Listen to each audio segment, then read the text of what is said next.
Hello there, little masters, and welcome once again to the Prancing Pony Podcast, where tonight, the good stuff is so good, it's making us sing. West to Hall, my friends. I'm Shawn Marchese, the real-life Lord of the Mark, and I'm here with the man of the West, the Aragorn to my Aemir, Alan Sisto. Thank you, Shawn. Well, today, folks, we'd like to welcome you to our second annual Tolkien Reading Day special. It all started back in 2003, well, okay, not for us, when the Tolkien Society began organizing this event every year on March 25th, the date of the downfall of Sauron and the fall of Barad-dûr. And every year, since 2003, they choose a different theme. They encourage fans to celebrate and promote the works of Tolkien by reading their favorite passages along that theme. Mm-hmm. And this year's theme is poetry and songs in Tolkien's fiction. And so, not surprisingly, we'll be reading a lot of poetry and songs from Tolkien's fiction. And don't worry, we won't actually sing. And, thank you for thank you for clarifying that and sparing us. You might sing. I should have said, I mean, we're not going to sing together, but I might make you sing. Folks, if you've heard our recent episodes on Beren and Luthien, you already have an expectation of how good, and I'm using air quotes, our poetry readings are going to be, though we endeavor to make them better than Vogon poetry. Well, it's a low bar, but still that is indeed that struggle to get over it. Seriously, I think it's good news that we have even more poetry coming your way in our next regular episode, which is actually releasing tomorrow. And that's when we're going to dive into the story of Turin Turambar. But let's not get ahead of ourselves. Even though ahead of ourselves is actually behind ourselves, because we recorded that before we recorded this. Shh. Don't let them peek behind the curtain. Pay no attention to the man behind the curtain. Indeed, let's not get ahead of ourselves, because today, instead of just reading the next chapter in the book, we get to read whatever we want from any of Tolkien's works. And folks, we've picked some of our favorite poems and songs for you. It's almost like, I really don't want to read the next chapter of the Silmarillion. No. I just can't do it anymore. Well, it is Turin. It's a really dark chapter. That is true. It's not exactly light reading. But anyway, as you said, we've got some of our favorites, and we're going to spend a little time talking about how Tolkien uses these poems to enhance the story, to make the world bigger. But we'll try not to spend too much time talking. Well, after all, this is Tolkien Reading Day, not Alan and Shawn Talking Day. Yeah, for once. Well, yeah, that's the rest of our show. Right. Before we begin, Shawn, did I hear a rumor that old Barliman found something special in his bag for us tonight?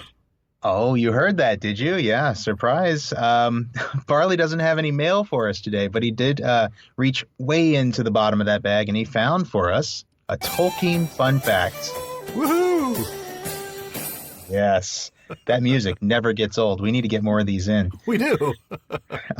We do have one for you today, thankfully, and in keeping with the theme of today's episode, it's a poetry-related fun fact. Oh.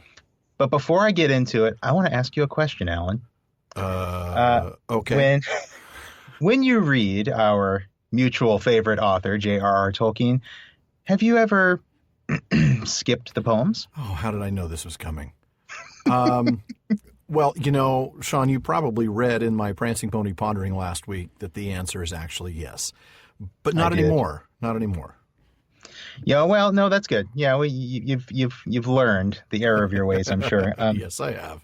I have to confess, I mean, I've been a poetry fan for a long time, and even I'm sure, have skipped the poems a few times. Probably not the first time I read it, but, third or fourth time, you're just going through it. You just want to skip ahead to the good parts. Yeah. I probably did it, but you're right. You shouldn't. Shame on me for doing that. Well, shame on me, too. I wasn't a poetry fan as a younger reader, but, now it's a different story.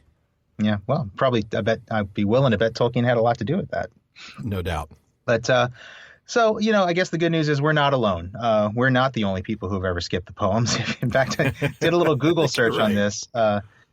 You spend a week on any Tolkien forum online, or you just look it up on Google, I mean, you'll see questions like, does anybody else skip the poems? Or my favorite I found was, which poems should I actually read instead of skipping? Oh, well, all of them? Right. Yeah. Even when we choose to skip them, we know we should be reading them, right? Right, exactly. I mean, that's the obvious answer. I don't think you put them in there for you to skip them. But apparently it's there's a lot of people out there skipping the poetry, which is the reason I'm thankful to the Tolkien Society for making everybody read the poems this year. But anyway, there is some good news. Yeah. We're in good company. Everybody who's ever skipped the poems, we're in good company because even our beloved Professor Tolkien has, on occasion, skipped the poems while reading a book. That's how we got the Tolkien fun fact. Really, I was wondering where that was coming from. So, was this poetry that he read, skipped? Was it particularly bad poetry? Yes. It's probably Vogon bad. Oh. No, actually, I think it was another thing he did when he was younger.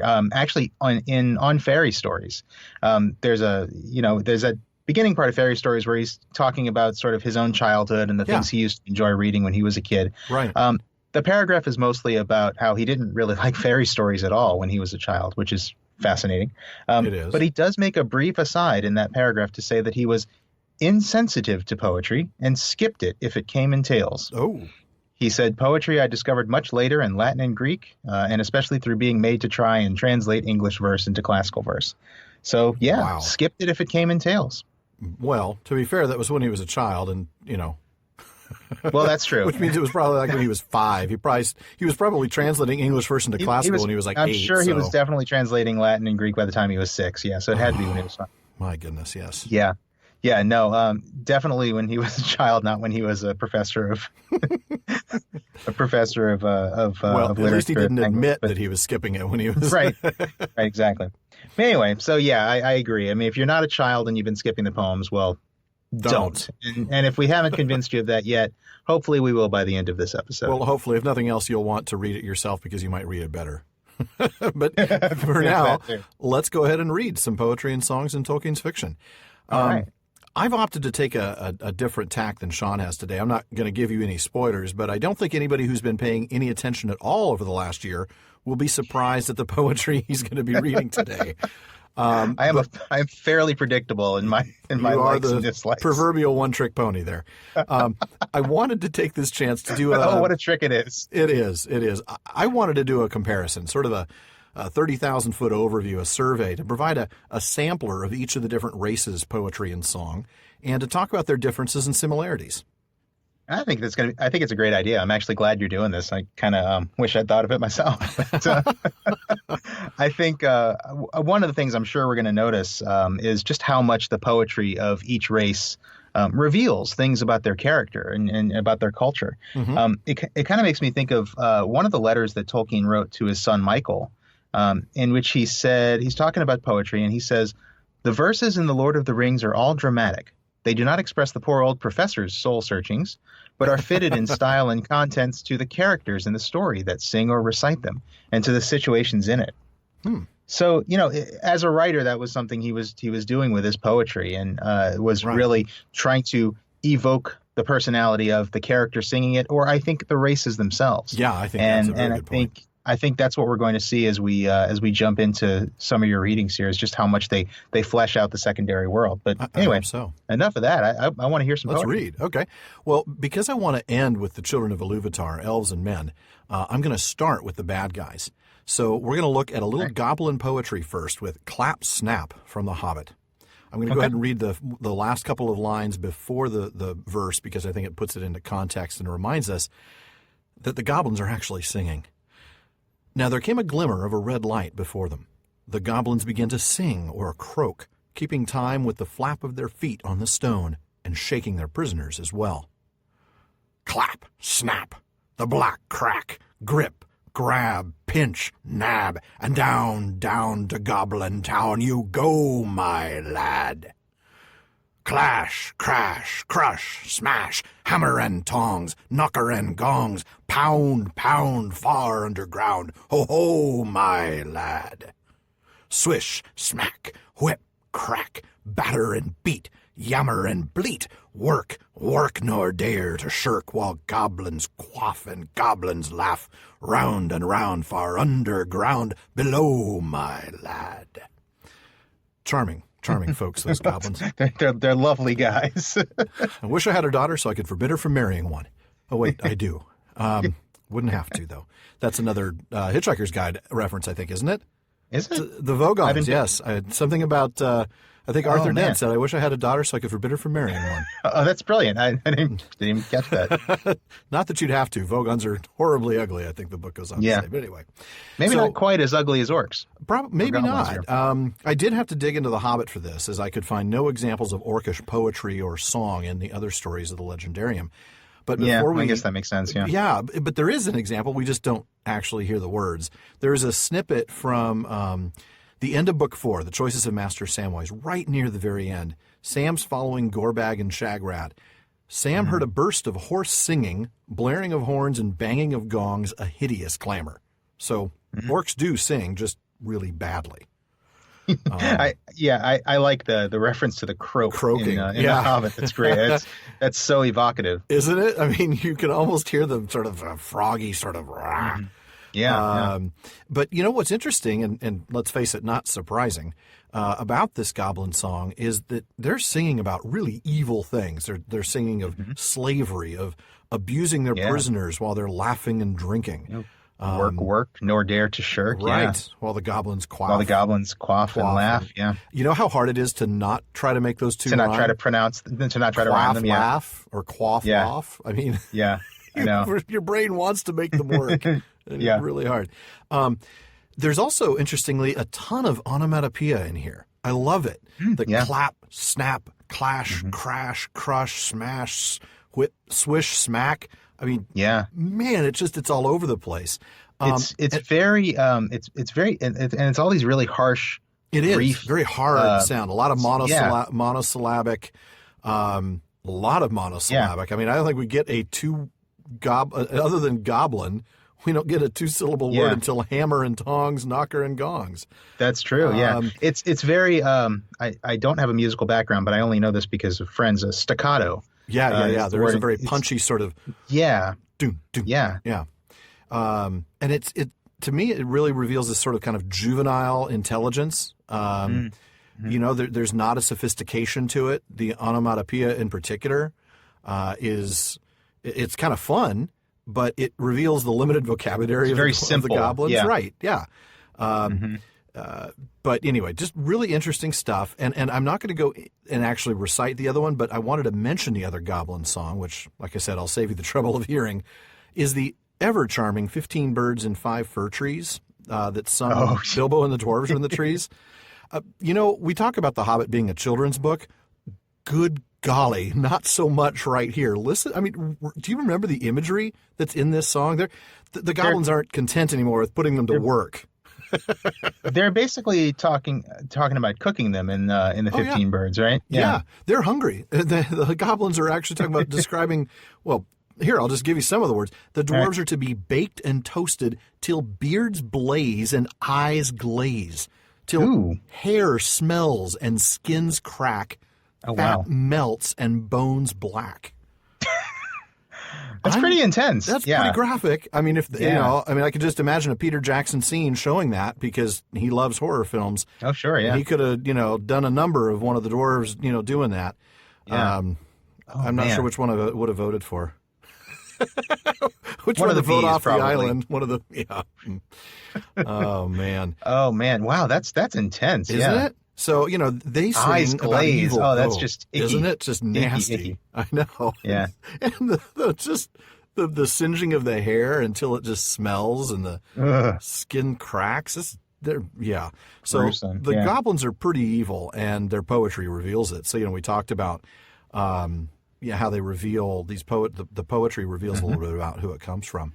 Yeah, definitely. So that sort of that childish mentality. I think that's really coming out for me as I'm looking at the clap snap. Yeah, it's just kind of juvenile. It's bullying. It's bullying. That's a good word for it. Yeah. I mean, they're goblins. Yeah, exactly. What do you expect? Sophisticated, civilized folk. Even that last line of every stanza, it doesn't even match the meter of the ones before. It's a weird meter. I don't quite grab that. It's just it's kind of, it's a 4-syllable uncomfortable. tag. Yeah, it really does. Yeah. It's hard. It was hard for me to figure out how to read it even. But the next one that I'm going to do is another evil creature, but not quite as pure evil as the goblins. and it's our friend Gollum, or Smeagol. Okay. Just a brief bit of one of Gollum's songs here. It gives us a lot of insight. I'm reading The Cold Hard Lands, but I'm going to skip. Okay, if you read this in the context of the text, you read all but the last 2 lines, it stops, and then he goes back and he kind of relives the riddle game with Bilbo, and then he finishes. That's right. The last 2 lines, I'm going to read it as though it was an intact poem, and then we'll talk a little bit about it. Okay. The cold hard lands, they bites our hands, they gnaws our feet. The rocks and stones are like old bones, all bare of meat. But stream and pool is wet and cool, so nice for feet. Our only wish to catch a fish, so juicy sweet. So that's fun stuff. Yeah. Yeah, it is hard not to hear Andy Serkis. I know. I'm never going to be able to do. I'm sorry about that. No, how can you not do it? It's impossible. He's an iconic character now, and Andy Serkis did such a phenomenal job. It's impossible to hear him otherwise. Yeah. I complain about. I like just reading it a little bit more deadpan. I think. Yeah. You kind of. I don't know. It did have a different feel for me. I did try to go different. I mean, I didn't try to. I'm not going to imitate Andy Serkis because I can't. But I can't hear him in my head any other way anymore. And right, exactly. Yeah, and that's what I meant. Yeah, I'm always remembering the way he sings the so juicy sweet. I definitely not going to try that voice. Yeah, but and I tried just to do a slightly different rhythm, a little bit less sing-songy. But I think, I complain about the fact that there are times where it's hard for me to remember the other characters as anything other than their film versions. And it is hard. Having seen the film so many times, Gandalf in my mind is often Ian McKellen and only Ian McKellen.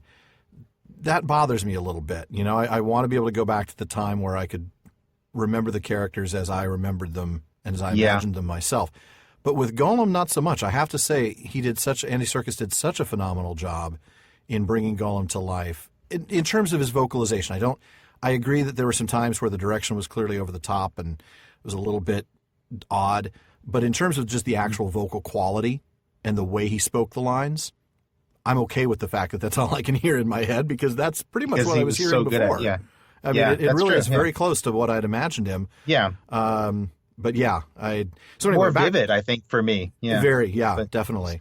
It just kind of made it come to life. But back to the poem itself, then. I mean, I didn't mean to totally digress, but that's what we do. That's what we do. We're the digressors. We need a band. We just need a guitar player, a bass player, a drummer, and a vocalist, and then we're a band. We can be. And we don't even have to write any songs because we'll just start playing one thing and we'll just veer off into something else. Exactly. Just keep it in the same key. That's all I ask.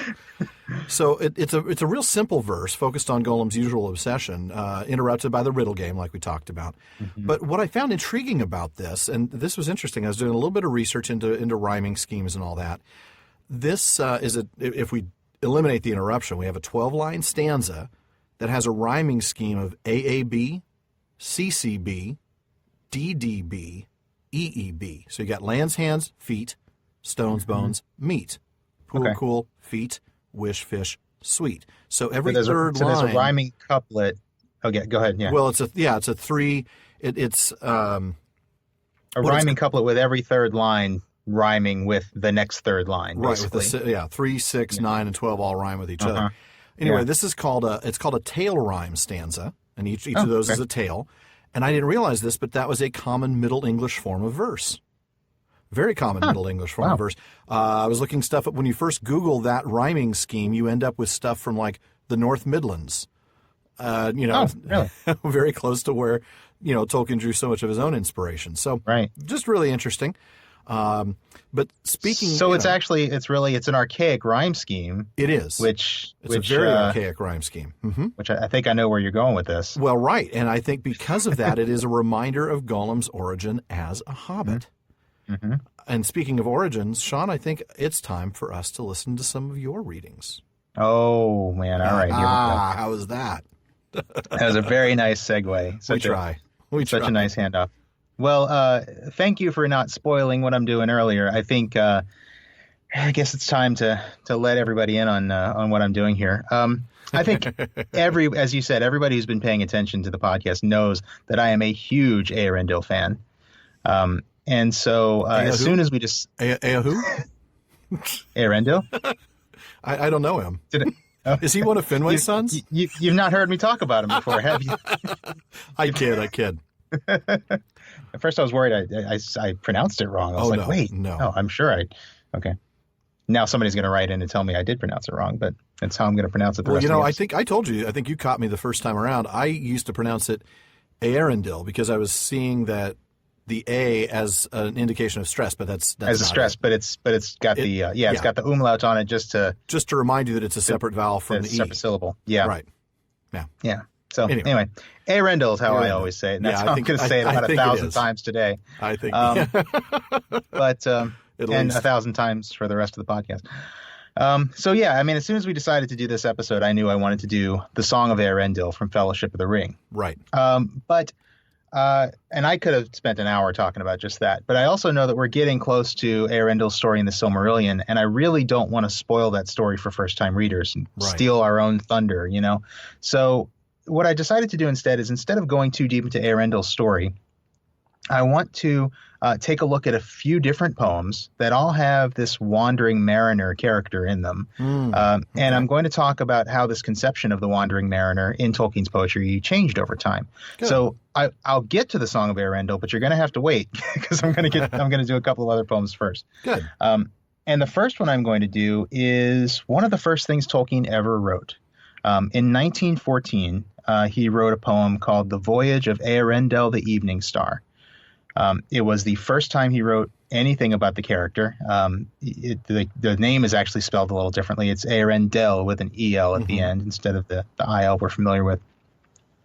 And at this point, it was just a one-off poem. Eärendil was nothing more than a name Tolkien had read in a bit of Old English poetry, something he decided he liked. And through his little linguistic detective work that he was so good at, he figured out that this was a reference to the evening star. Okay. Also the morning star, depending on whether it's sunset or dawn. But we know it as the planet Venus. Because of that, because it is the evening star, and that's why the title is The Voyage of Eärendil, the Evening Star. Celestial imagery and astronomical imagery is all over this poem, and it's got a great sound to it. And I'd like to read it. So before I do want to define a few words. I'm sorry to have to do this, but I don't want, don't if you're listening at home, I don't want you distracted with, what does that word mean? Right. So a couple of the words that I'll get into here, you'll hear the word argosies, which is the plural of argosy, which is a large ship. Okay. We'll hear the word bark, which is another word for a ship or a boat. Uh-huh. We'll hear the word errantry, which means wandering, sort of wandering in search of adventure. And think of the term knight errant, if you've ever read Arthurian legend. Errant, yes. Yeah. So errantry is just a noun form of that adjective, wandering in search of adventure. Okay. And then I'll also get the word ken in here, K-E-N, which means knowledge or understanding. So, like most of this is beyond my ken. That's what I'm thinking. Oh, you're doing well. You're doing well so far. Yeah. All right. So, The Voyage of Eärendil, the Evening Star. Eärendil arose where the shadow flows at ocean's silent brim. Through the mouth of night, as a ray of light, where the shores are sheer and dim, he launched his bark like a silver spark from the last and lonely sand. Then, on sunlit breath of the day's fiery death, he sailed from Westerland. He threaded his path o'er the aftermath of the splendor of the sun, and wandered far past many a star in his gleaming galleon. On the gathering tide of darkness ride the argosies of the sky, and spangle the night with their sails of light as the streaming star goes by. Unheeding he dips past these twinkling ships, by his wayward spirit whirled on an endless quest through the darkling west, o'er the margin of the world. And he fares in haste o'er the jeweled waste, and the dusk from whence he came, with his heart afire with bright desire, and his face in silver flame. The ship of the moon from the east comes soon from the haven of the sun, whose white gates gleam in the coming beam of the mighty silver one. Lo, with bellying clouds as his vessel shrouds, he weighs anchor down the dark, and on shimmering oars leaves the blazing shores in his argent timbered bark. Then Eärendil fled from that shipman dread beyond the dark earth's pale, back under the rim of the ocean dim, and behind the world set sail. And he heard the mirth of the folk of earth, and the falling of their tears, as the world dropped back in a cloudy rack on its journey down the years. Then he glimmering passed to the starless vast, as an eyelid lamp at sea, and beyond the ken of mortal men set his lonely errantry, tracking the sun in his galleon through the pathless firmament, till his light grew old and abysses cold, and his eager flame was spent. Wow. Wow. Such cool imagery. It really is. It's beautiful. And I don't have anything to say about the character like we did with Gollum or the goblins, because, at this point, Tolkien didn't have any plans for this character. He's not fleshed out in any way. We don't have. Right. In fact, one of my favorite things about this poem is I read that Tolkien showed the poem to his old school friend, Geoffrey Bosch Smith. Mm-hmm. GB. And yeah. B. Smith. And Smith said, well, it's a nice poem, but he said, what's it about? And Tolkien's reply was, I don't know. I'll try to find out. That's brilliant. That's classic is Tolkien. Brilliant. Typical. Classic Tolkien. Yeah. But, what we can tell about the character is, obviously he's a mariner. His ship departs into the west and then takes off into the sky and sails among the stars. And that's really about it. But I think already we can see some of the seeds of the later Eärendil story. We get obviously this astronomical voyage through the mouth of night.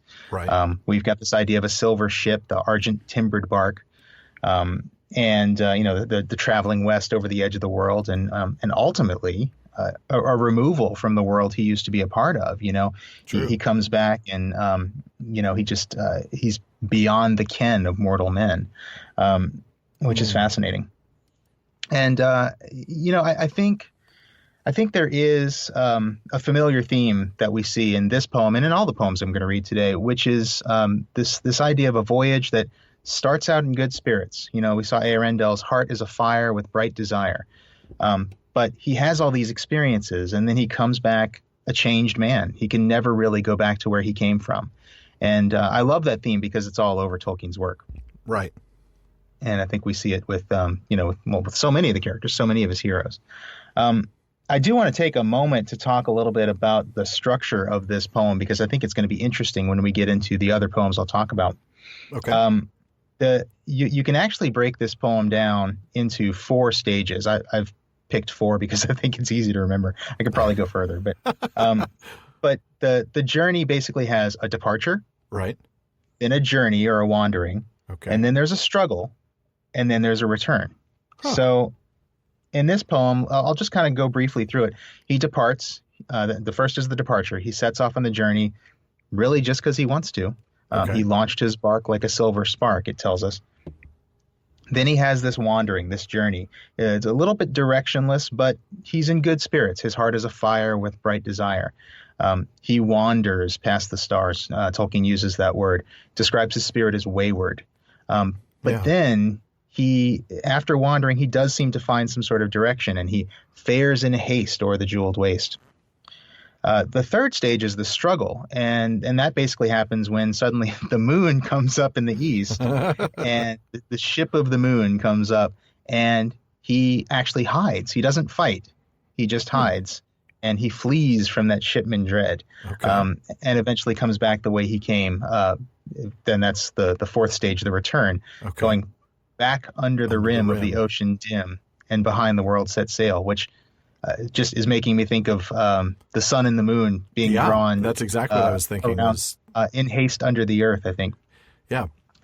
But so Eärendil returns after this voyage, and he hears the mirth and he hears the tears of the people of earth. But notice that Tolkien uses this word lonely to describe him. And as I said, he's beyond the ken or the understanding of mortal men. He's been alienated as a result of his voyage.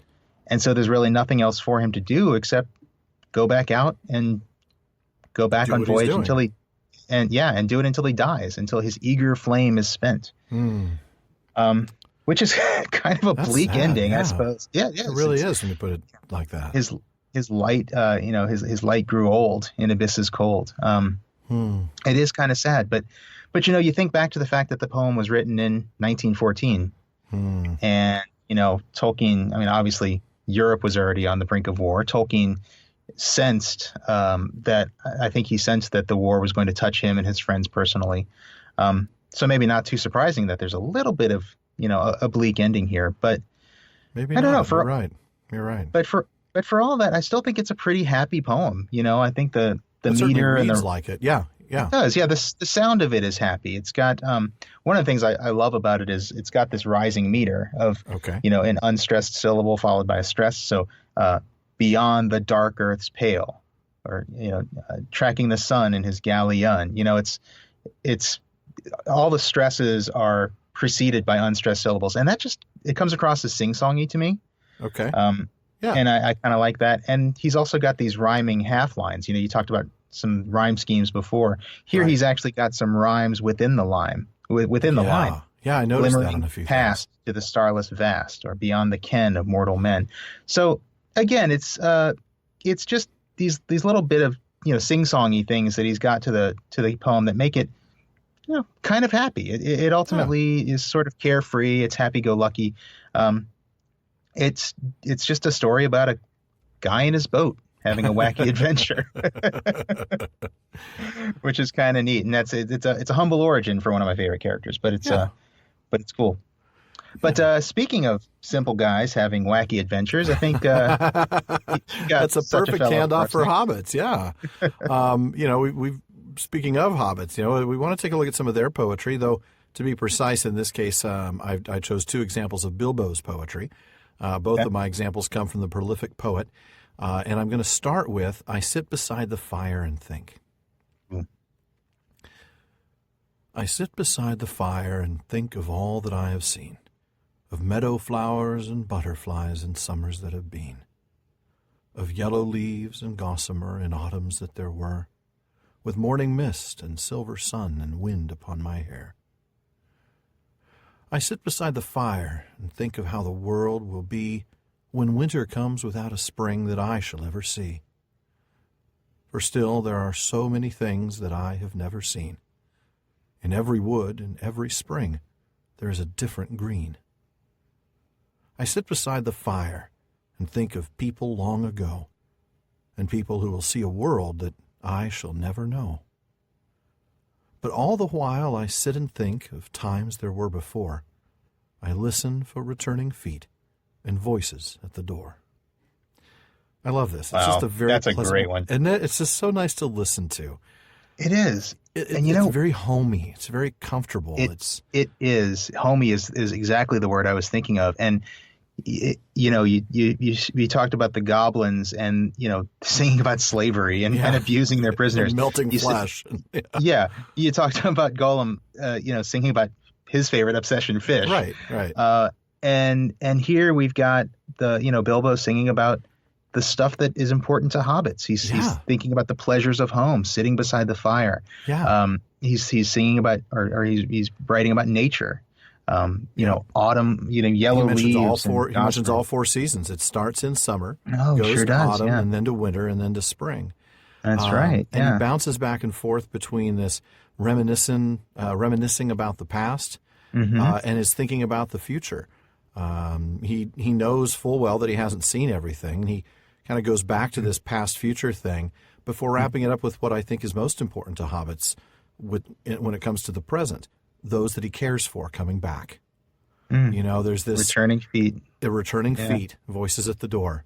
It's, though at the same time, I have to say, now that I think about it, I listen to that and I think that he's, in a way, maybe remembering those times when, after his adventures in The Hobbit, when he would, hope that the dwarves might stop by for tea.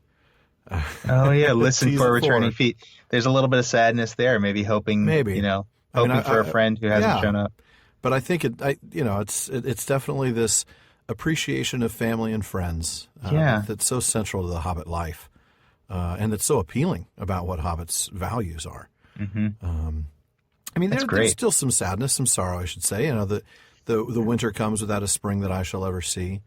This is towards the end of his life. He's given up the ring at this point, and he knows he's He's certainly aging a lot faster. Yeah. And people who will see a world that I shall never know. Yeah. Wow. Yeah. But I think It's like, I know about it. Yeah. It's like, I know Bilbo, didn't have children, but, it's the kind of thing that you think about as a parent sometimes, Yeah.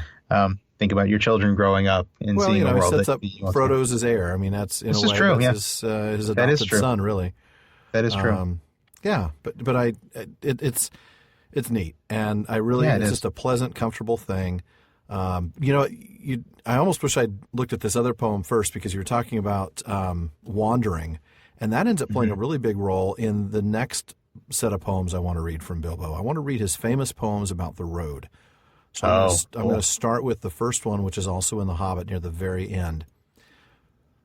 Roads go ever, ever on, over rock and under tree, by caves where never sun has shone, by streams that never find the sea, over snow by winter sown, and through the merry flowers of June, over grass and over stone, and under mountains in the moon.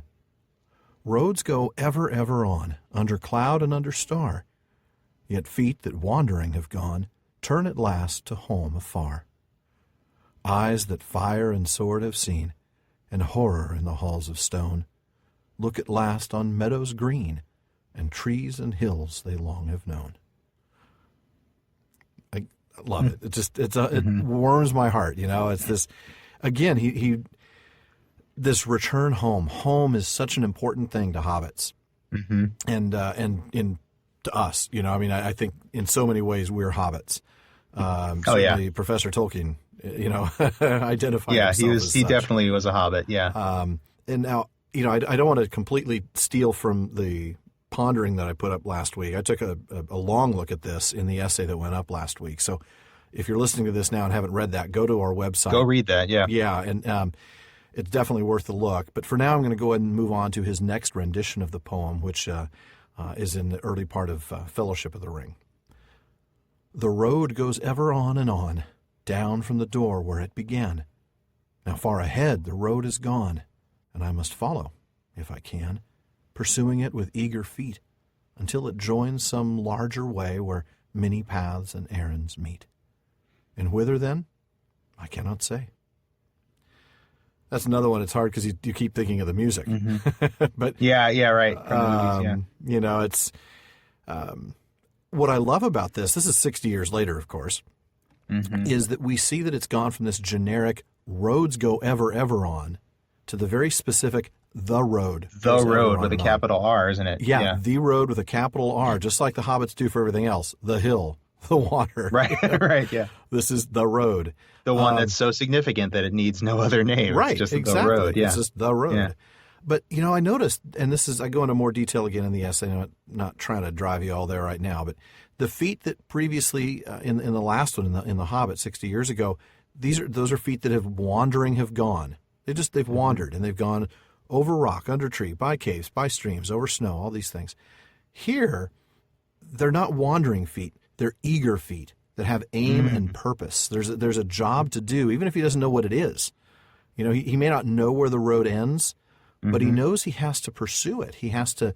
There's some fate there. There's some greater task that demands him that he do this, that he pursue the road. It's a bit like the transition from the Arendelle, when he starts off on this wandering, and then eventually he sees something that he wants, and then he speeds off into the west. That's exactly what I was thinking. We'll see that more in the other two poems that I'll read in a few minutes. But that's a really very cool echo of that concept of wandering, turning to purpose. Exactly. I wonder if we'll see even more, because as we look now to the last version, 20 years later, Bilbo's journey is over. His paths and errands from the previous version have been met, and now it's time for his really well-earned rest, or if I can quote from the movie, well-earned rest, except it would be, well-earned spoils of battle, or whatever it was he said. I can't remember. It was well-earned comforts. Comforts.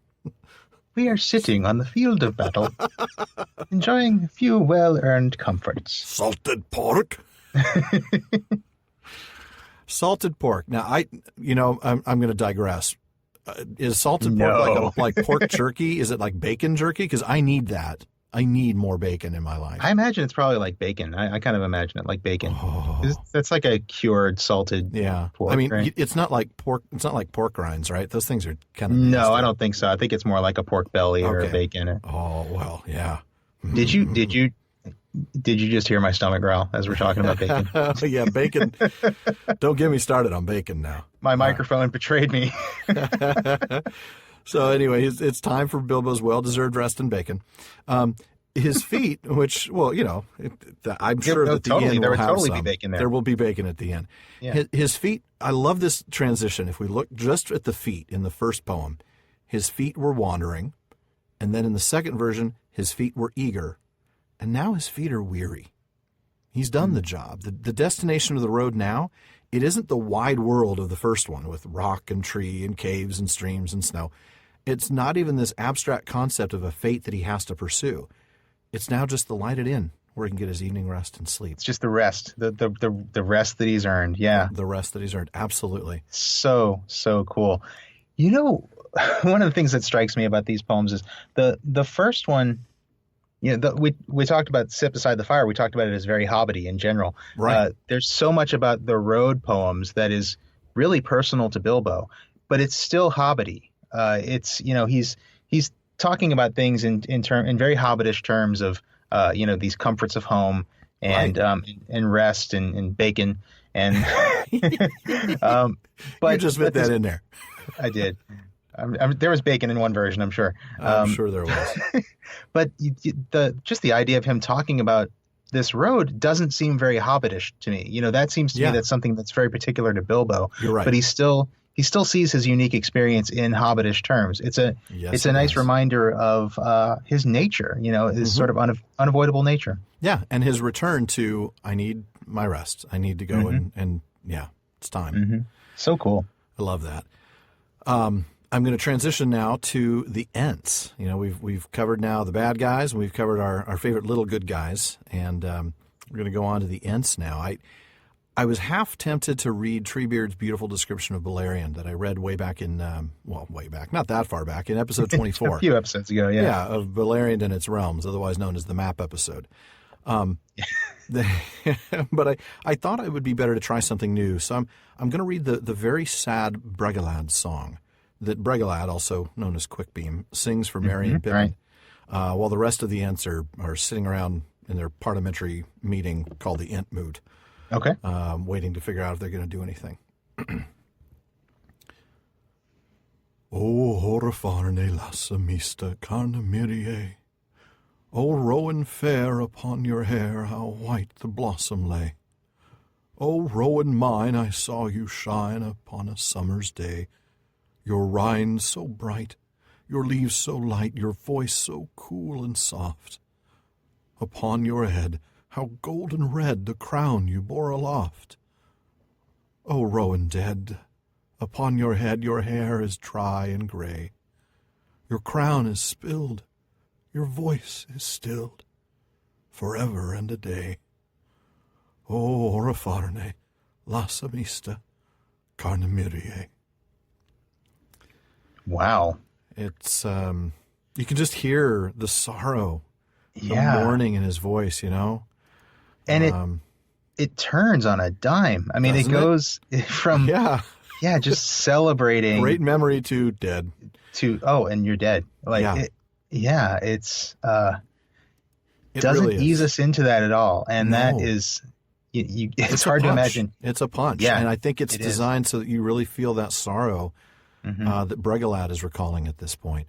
It's interesting. And you have to think that, Ents probably, they have seen so much, just death and destruction, and loss, from the deforestation to the Ent wives to so much that they've lost. And so it's probably very matter of fact for Bregalad, Yeah, theirs is a very sorrow-filled life. You're right. It's such a long one. You can't help but have sorrow when you live that long. True, yeah. The rhyming scheme is interesting. It's two triplets. Okay, so you got the Carna Mirie, Blossom Lay, Summer's Day, with a couplet in between. So Cool and Soft and Bore Aloft, and then back to the triple A, the AAA triplet again. So you've got this triplet, couplet, triplet, with each of the 9 lines having the exact same number of syllables, 14. So it's very rhythmic, it's very flowing, it's kind of sing-songy, but not quite. Right. But then there's also, you talked about in some of the lines in the last Eärendil poem. Here we get the same thing. Everything but the first and last lines, which are simply echoes of themselves, listing the 3 names. Those middle 7 lines all have an internal rhyming structure. So you get, "O Rowan fair upon your hair, Yeah. how white the blossom lay." You get mine and shine, bright and light, head and red, dead and head, spilled and stilled. So it's just a very, it's very creative. I'm amazed at the depth of kind of complexity in what appears to be a fairly simple verse. That's a good point, yeah. But it really is just a beautiful piece, deeply sad, telling of the killing by orcs of 3 of Quickbeam's most beloved trees. And there's a quote from the text that reminds you of this sorrow, because he talks about how long he's known them. "They took root when I was an enting, many, many years ago in the quiet of the world." So he'd known these trees for a very long time. Ages. Ages, indeed.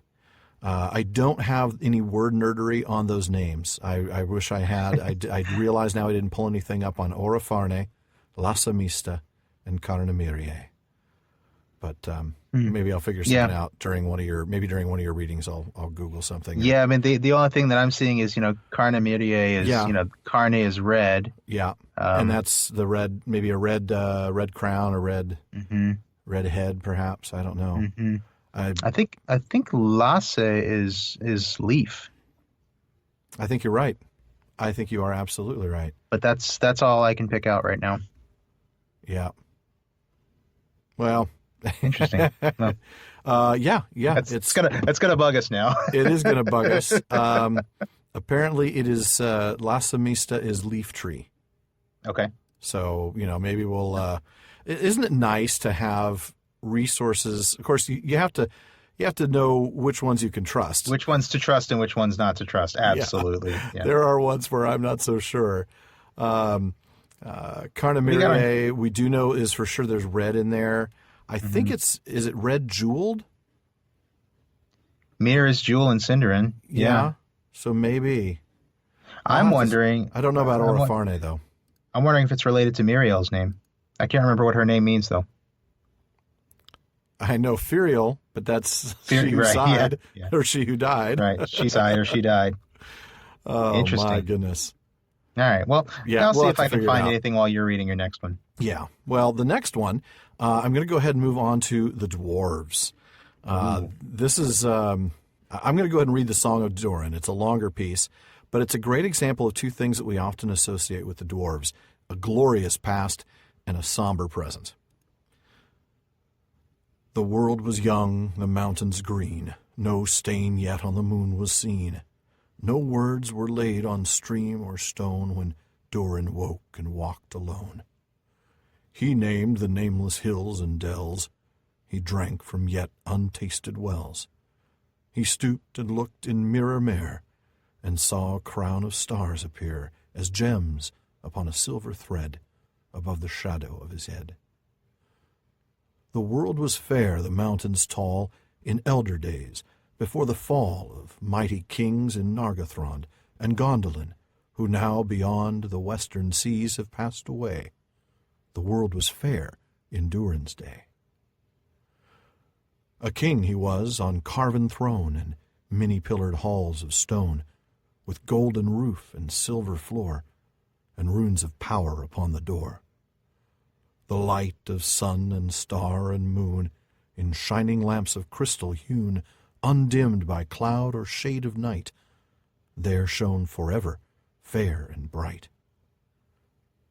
There hammer on the anvil smote, there chisel clove and graver wrote, there forged was blade and bound was hilt, the delver mined, the mason built. There beryl, pearl, and opal pale, and metal wrought like fish's mail, buckler and corslet, axe and sword, and shining spears were laid in hoard. Unwearied then were Durin's folk, beneath the mountains music woke, the harpers harped, the minstrels sang, and at the gates the trumpets rang. The world is gray, the mountains old, the forge's fire is ashen cold. No harp is rung, no hammer falls, the darkness dwells in Durin's halls. The shadow lies upon his tomb in Moria, in Khazad-dûm. But still the sunken stars appear in dark and windless Mirror. There lies his crown in water deep, till Durin wakes again from sleep. Boy, that's lovely, isn't it? It speaks more about the dwarves than almost any other, passage. It really just tells us so much about them, in terms of their passion for their craft. I love that that so much about the craft.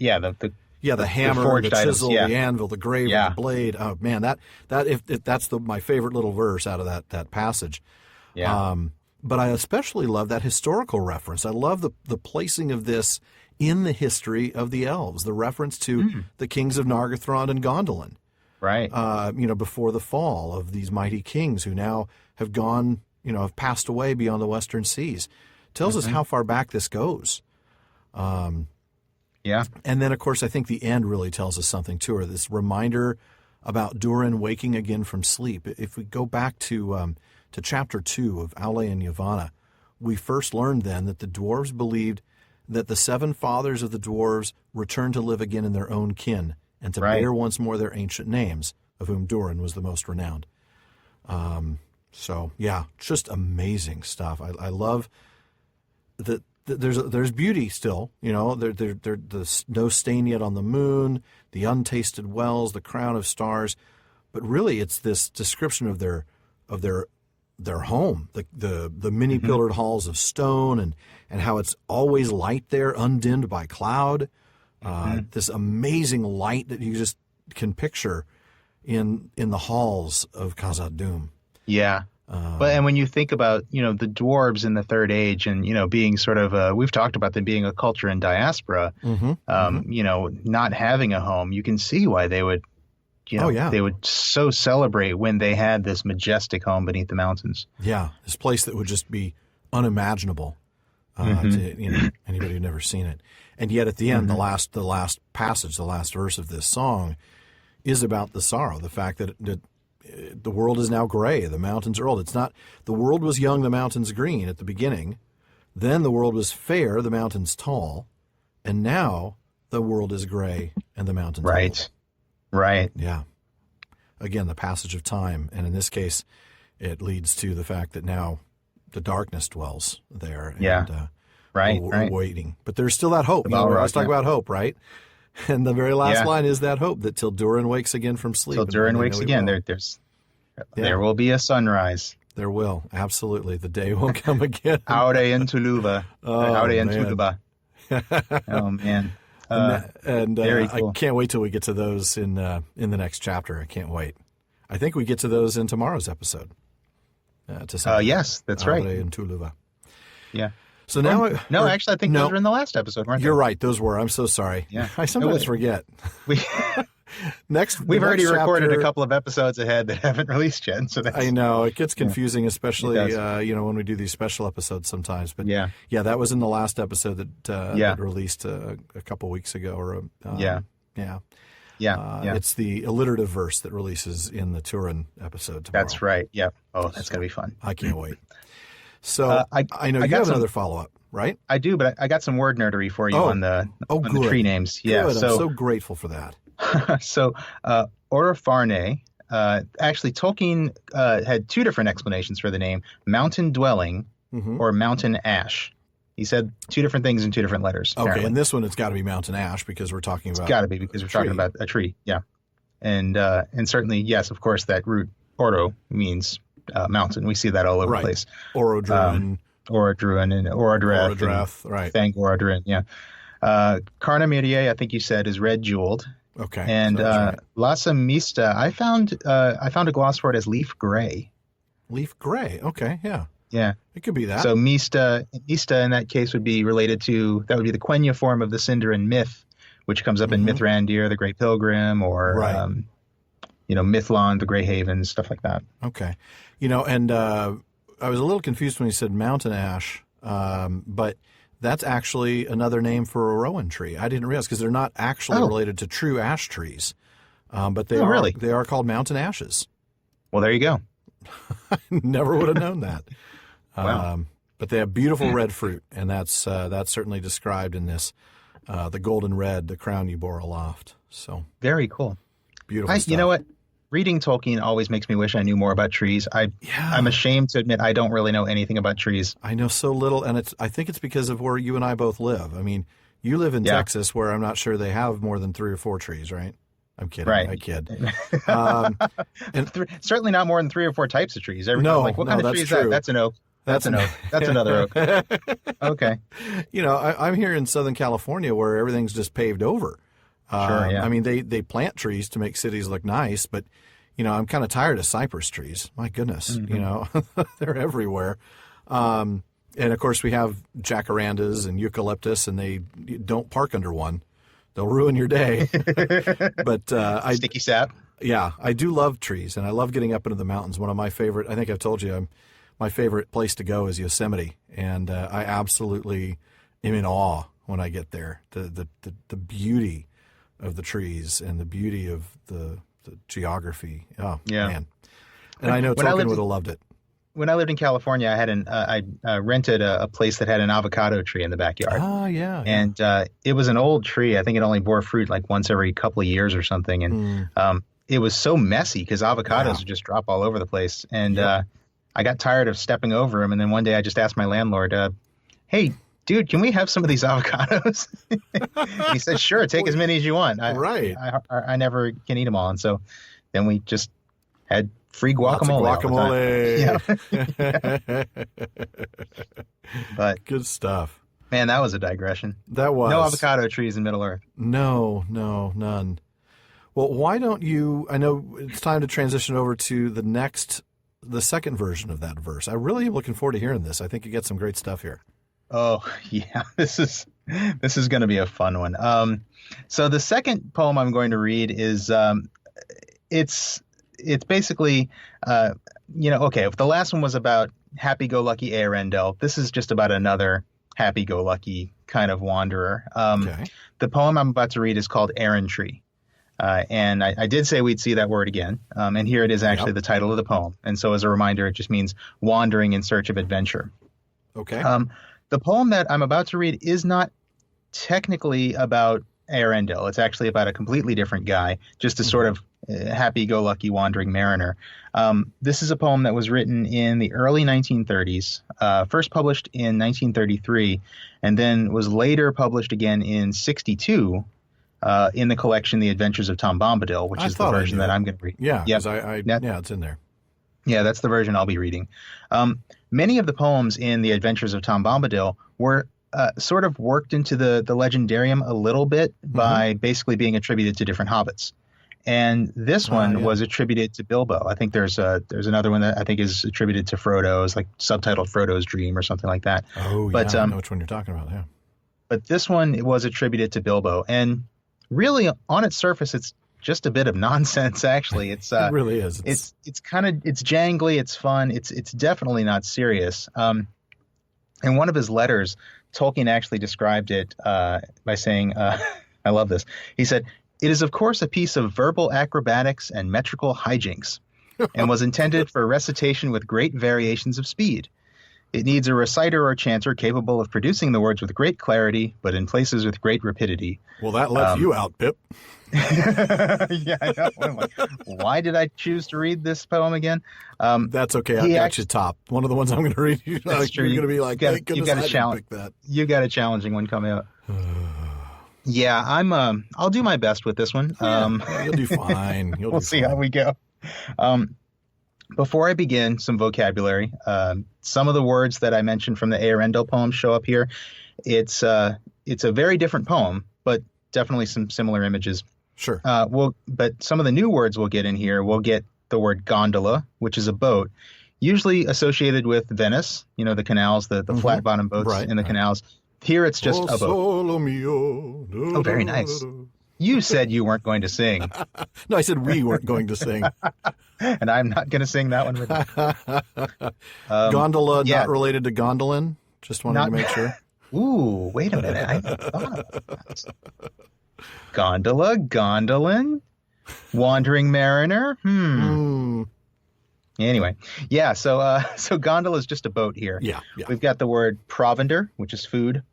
Yep. Got a really cool word sigildry, which is going to come up, and that just means enchantment or sorcery. As near as I can tell, I don't think I've known that. I mean, heraldry I get, and I can hear the similarity, but okay, sigildry. As near as I can tell, Tolkien is the only modern English writer to use this word. He found it in a Middle English text and decided he was going to bring it back. That. I will single-handedly bring back the use of this word. Yeah, yes, exactly. Nobody else is using this word. Man, he's got morion in here. That's a helmet, a helmet with no visor. He's got habergeon in here, which is a sleeveless mailcoat, chainmail coat. He's got chalcedony, which is a type of quartz. Is it chalcedony or is it chalcedony? You know what? I should probably look that up before I read this poem. I mean, I'm not. I'm leaning towards chalcedony, but I may be wrong. It actually, I do see both, but yeah, chalcedony is first. So boy, thank you. Oh, no problem. That would have been awful. Well, it would have been awful. We might be the only one that would have caught it. True. So chalcedony is a type of quartz. Right. We've got plenilune, which means full moon. Plenilune? And I promise only one more vocabulary word, and that is Dumbledore, which here is not Albus Dumbledore, Harry Potter's headmaster, but is a word for a bumblebee. It's an old word for a bumblebee. Interesting. I never would have done that. Okay. Yeah. So I apologize for such a long vocabulary list, but again, you really want to just listen, let the words wash over you in this one and not be distracted thinking about what does that mean. Right. Mm-hmm. So I'm going to begin here. Enjoy the verbal acrobatics. Enjoy watching Shawn fall flat. Feel free to laugh at me if I fall flat. But also pay attention to the structure, because we're going to find that the structure mirrors the one of the Eärendil poem I read earlier. This idea of departure, journey, struggle, and return. Okay, great. All right, so here we go. There was a merry passenger, a messenger, a mariner. He built a gilded gondola to wander in, and had in her a load of yellow oranges and porridge for his provender. He perfumed her with marjoram and cardamom and lavender. He called the winds of argosies with cargoes in to carry him across the rivers 17 that lay between to tarry him. He landed all in loneliness where stonily the pebbles on the running river Darrelin goes merrily forever on. He journeyed then through meadowlands to shadowland that dreary lay, and under hill and over hill went roving still a weary way. He sat and sang a melody, his errantry a-tarrying. He begged a pretty butterfly that fluttered by to marry him. She scorned him and she scoffed at him, she laughed at him unpitying, so long he studied wizardry and sigildry and smithying. He wove a tissue airy thin to snare her in, to follow her he made him beetle leather wing and feather wing of swallow hair. He caught her in bewilderment with filament of spider thread. He made her soft pavilions of lilies and a bridal bed of flowers and of thistledown to nestle down and rest her in. And silken webs of filmy white and silver light he dressed her in. He threaded gems in necklaces, but recklessly she squandered them, and fell to bitter quarreling. Then sorrowing he wandered on, and there he left her withering, as shivering he fled away. With windy weather following, on swallow wing he sped away. He passed the archipelagos where yellow grows the marigold, where countless silver fountains are, and mountains are of fairy gold. He took to war and foraying, a harrying beyond the sea, and roaming over Belmarie and Thelemy and Fantasy. He made a shield and morion of coral and of ivory, a sword he made of emerald, and terrible his rivalry with elven knights of Aerie and Fairy, with paladins that golden-haired and shining-eyed came riding by and challenged him. Of crystal was his habergeon, his scabbard of chalcedony, with silver tipped at plenilune his spear was hewn of ebony. His javelins were of malachite and stalactite. He brandished them, and went and fought the dragonflies of paradise, and vanquished them.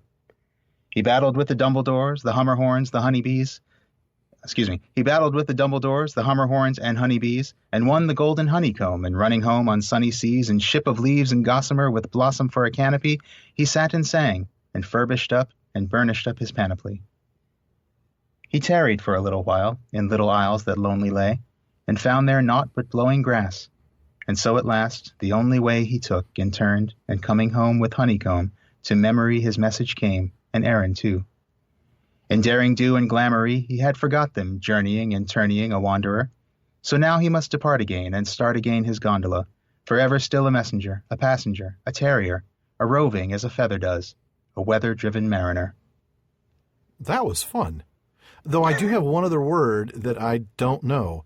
What in the world? Which one's that? Furbished up and burnished up. Oh, wait. Okay, I get it. Like refurbish. Okay. Yeah, I think it's just kind of, cleaned it up, made it nice, Right.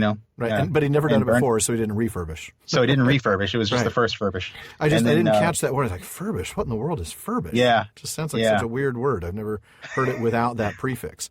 I think, that's true. I think refurbish I've heard so many times I didn't think about it. But yeah, you're right. And then burnish is just sort of, polishing. Burnished I knew, right. Yeah. My goodness, that's a fun one. It is. So it's about a guy who marries a butterfly and she leaves him because she's kind of like a gold digger. She squanders the gems. Well, he tries to get her to marry him, but she spurns him. I don't think she ever gives him the time of day. Well, I actually, don't know. He made her a bridal bed and then he threaded gems and necklaces, but recklessly she squandered them. So she spent them. I don't know. I don't know. She laughed at him unpitying from the very beginning. Yeah, that's true. I think she said no early on. That's true. Yeah, it's a good question, but it's such a silly poem. You're right. I know. It's fun though, like you said. It's just it's fun to read. It's so it's a challenge to read. You're right. I practiced it quite a bit, and I'm sure Tolkien read it in about half the time. Have you heard some? I mean, when he recites stuff, he recites it at 8 million miles an hour. Yes, fast indeed. Yeah, in fact, he does recite this poem on the audio collection. I'll Yep. have to listen to this. And it is faster. I'm sure. I wanted to pause on it a little bit because I didn't want to mess it up. But, I'll have to listen to that because I bet he just absolutely flies. Yeah. Oh yeah. It's cool though. Yeah. But right away, I think obviously you notice the meter, you notice the this very jaunty, the metrical hijinks. Jaunty, I love that's a that good way phrase. to put it. Yeah. The hijinks. Yep. Yeah, it's another rising meter. So this is actually for you poetry nerds at home. This is an iambic meter. That's what I was thinking. That was one unstressed followed by one stressed syllable, and I think this is actually 1, 2, 3, 4. This is an iambic tetrameter. So he's got that. He's got that little sing-song look quality. Stupid again. Making me look stupid every day. Thanks, Shawn. No. I kid. It's definitely sing-songy, and we've got, you pointed out the half-line rhymes. Half-line rhymes. Yeah, yeah, I had you some had them half-line early. rhymes in Yeah. Arendelle. Yeah. And then you had the triple one. or 1/3 line rhymes in the end one. Yeah. In this one, though, instead of two words in the same line rhyming, we have this really complicated system of the end of line. Like, okay, if you divide it into these groups of 4 lines, line 1. The end of line 1 rhymes with the first half of line 2. Line 3 rhymes with the first half of line 4. And then the end of line 2 and the end of line 4 rhyme. Oh, my goodness. Really complicated. In Panoply of Ancient Kings, Enchanted Rings, he armored him. Mm-hmm. Wow. Yeah. His shining shield was scorned with runes to ward all wounds and harm from him. Wow. You're not kidding. That is tricky. And that's actually from the Arendelle. Oh, yeah, poem, yeah, you're right. I'm sorry. I was looking at the wrong one. Yeah. Well, it's this, but it does have the same, basically the same passage in Errantry, because it is. How did I do that? I'm sorry about that, Shawn. Yeah, I just spoiled your. But you're right. Right. Passenger, messenger, yeah. Yeah, but almost the same stanza is in the in. Errantry. Of crystal was his habergeon, his scabbard of chalcedony. With silver tipped at plenilune, his spear was hewn. Of ebony. So that goes back around to chalcedony. Yeah. That's amazing. That means that he managed to rhyme orange, which is something I heard poets aren't able to do. He rhymed oranges with porridge. Yeah. A load of yellow oranges and porridge for his provender. Yeah, that's Brilliantly done. Brilliantly done. I think this kind of stuff shows Tolkien's absolute skill with language, his absolute mastery of language. Yeah. In a way that just, I mean, I can't even conceive of trying to write something with that complex a scheme. No. that's no, well, even, Tolkien, 8 lines long, let alone, 12 verses. as long as this is, yeah. 8 lines. Tolkien only, I mean, it was so complicated that Tolkien himself only ever did it again once in the Eärendil poem, which I'll read I already here. blew. Sorry. It's all right. It's all right. No, Oops. I already said I was going to read that poem. So, Well, yeah, no, and everybody knew. everybody knew. It's Shawn that he's going to read an Eärendil poem. But yeah, this character, not Eärendil, as Nope. I said, pretty traditional. His brother, Jay pretty Eärendil. silly. Oh man, Jay. That's great.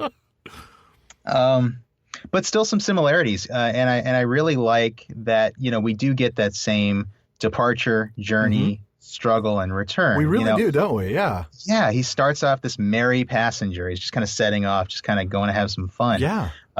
He Just see where the road's roves. going to take him, basically. Yeah, exactly. And he does rove kind of aimlessly until he meets this gorgeous butterfly. Goes after It's her. a little odd. It's just It is a little odd. It is a little odd. And then he dedicates his journey to trying to win her over, or winning her over and losing her, however you want to read that. Can I recommend a net? I mean, really. Or just, come on, man. The lady just doesn't like you. Exactly. Just leave her Just alone. move on, dude. Yeah. She's just Come not that on. into you. There's lots of other butterflies in the sky, man. Come on. Seriously.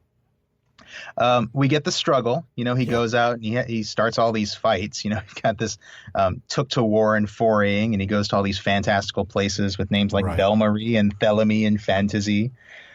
We've got this awesome panoply stanza. Yeah. The shield of Morian, the sword of Emerald. He's got this arms and armor that are all made of these gemstones and emerald and coral and ivory. It's Beautiful, but extremely impractical. Eminently impractical, yeah. That's what I'm thinking.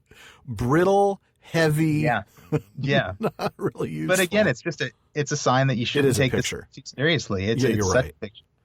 Though I have to say, if we took it seriously, the butterfly is not a butterfly, but a butterfly-like woman, a woman who is a little flighty, a little, that could be.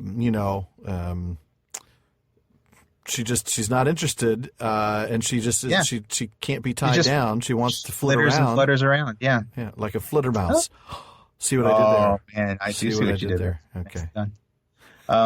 Yeah, it's just so cool. And It's amazing. we get the return, and we get this alienation. He comes home, and then he had forgotten the people that lived there. In daring do and glamour, he had forgot them. He just again, as silly as this journey is, this guy comes back a changed man, and he just can't relate to it anymore. So he does exactly what Eärendil did in the last poem. He just goes Get right back in the out. gondola and go to it.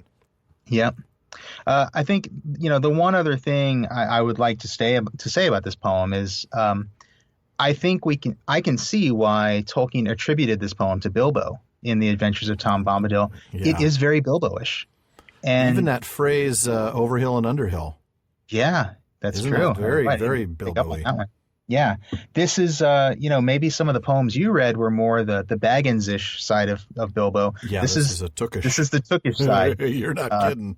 The wild adventure, and it mirrors his journey. He goes off on this adventure just because he can. He sees the world. He has adventures. I would add, including confrontations with elves and bugs. Just going to throw that out there. Bugs. You're right. Yeah, and no spiders listed, but yeah. Yeah, you got all these Dumbledores and honeybees, and I'm not sure what a hummerhorn is, but Somebody will tell us. some sort of. I'm sure. But yeah, anyway, so it's just neat. It's very Bilbo-ish, and I think it's a nice bridge between the Eärendil poem that I read and the one I will read later in the episode. But there it is. I hope I did a good job with all the tongue twisters. And I think boy, you that bit about the I think it's the archipelagos, archipelagos where yellow grows the marigold, countless silver fountains are, and mountains are fairy gold. That's the one that I labored over for a while. But I bet. anyway, speaking of mountains and silver fountains, I think Alan, see what I did there? Well played, sir. Well, I think, your next one has some of that. It does. With men, and we'll see this also with elves later, I wanted to provide samples from different cultures. So rather than just one piece representative of men, I've chosen something each from the men of Dale, the men of Gondor, and the Rohirrim. And I wanted to start with the King Beneath the Mountains from the Hobbit. So you mentioned the Silver Fountains. So for the men of Dale, we have this. The King beneath the mountains, the King of carven stone, the Lord of silver fountains shall come into his own. His crown shall be upholden, his harp shall be restrung, his halls shall echo golden to songs of yore re-sung. The woods shall wave on mountains and grass beneath the sun. His wealth shall flow in fountains, and the rivers golden run. The streams shall run in gladness, the lakes shall shine and burn. All sorrow fail and sadness at the Mountain King's return. Love it. Boy, they're not putting a lot on his shoulders, are they? No, not much. Not much. Just we're all going to be rich. I want to take this and make sure it's separate from the film version because, they quoted it and they did talk about it, but this is. It wasn't as dark as the film version was intended to be. All sorrow fail and sadness, meaning there will be no more sorrow or sadness when the Mountain King comes back. So this is slightly, I actually don't. I've not seen the Hobbit movies enough to remember how they did it in the movie. I just remember him, the Bard character, looking at a tapestry and kind of remembering this prophecy out loud. I don't remember much more beyond that because I think I've only seen it once. Okay. I mean, I'm going to have to watch it a second time before we talk about it in the summer. Yeah, definitely. Well, you're totally right about. I mean, this version it is clearly a very happy prophecy. I mean, very happy prophecy. This is everything's going to get fixed with the world, happy, right? Exactly. Yeah. Everything will be right again. I did catch something as I was reading it that I don't know that I caught before. His harp shall be restrung. If you remember when the dwarves came to Bilbo and were playing music, what instrument did Thorin have? He did have a harp. He had the harp. Yeah. Yeah. So just a little piece of a little tidbit there. But the reason that I picked this, well, there really wasn't much else to pick for the Men of Dale, right? I mean, it's a straightforward read. It's a real easy meter, real simple rhyming scheme, but it's essentially a prophecy, like we've talked about, and we're going to see that echoed in the two samples that I'm about to read from the Men of Gondor. So I'll just go ahead and read those. We're going to do Boromir's Dream first. Okay. Seek for the sword that was broken. In Imladris it dwells. There shall be counsels taken stronger than Morgul spells. There shall be shown a token that doom is near at hand. For Isildur's bane shall waken, and the halfling forth shall stand. Love that. Yeah. And that's one that's, I think, burned in my memory. Absolutely it is. And, we've talked so much about Doom lately. You had that awesome essay on Doom. I remember when that's talked about in the book, and I think Boromir misinterprets that to mean the doom of Minas Tirith. Right. And I think it's Aragorn that reminds him, no, that's not what that's saying. Yeah, that's not what the words are saying, yeah. Doom doesn't necessarily mean the destruction of this thing. A bad thing, right. Right, yeah. That fate, that this fulfillment is near at hand. Yeah, I think it's Aragorn. Yeah, Aragorn says, doom and great deeds are near at hand. Great deeds are coming. Exactly. And a real similar, another real similar piece, and I know Bilbo takes credit for it. He claims to have written this, but he clearly wrote it in the style of men, so it's still falling under the men's poetry, is the Riddle of Strider. And this is another one that everybody has burned in their brain. So I'm going to go ahead and try and tackle some this. Some people have tattooed. And many have tattooed. At least that second line, that's for sure. Yeah. All that is gold does not glitter. Not all those who wander are lost. The old that is strong does not wither. Deep roots are not reached by the frost. From the ashes a fire shall be woken. A light from the shadows shall spring. Renewed shall be blade that was broken. The crownless again shall be king. I love that one. It is. I love that. And I mean, both of these are great.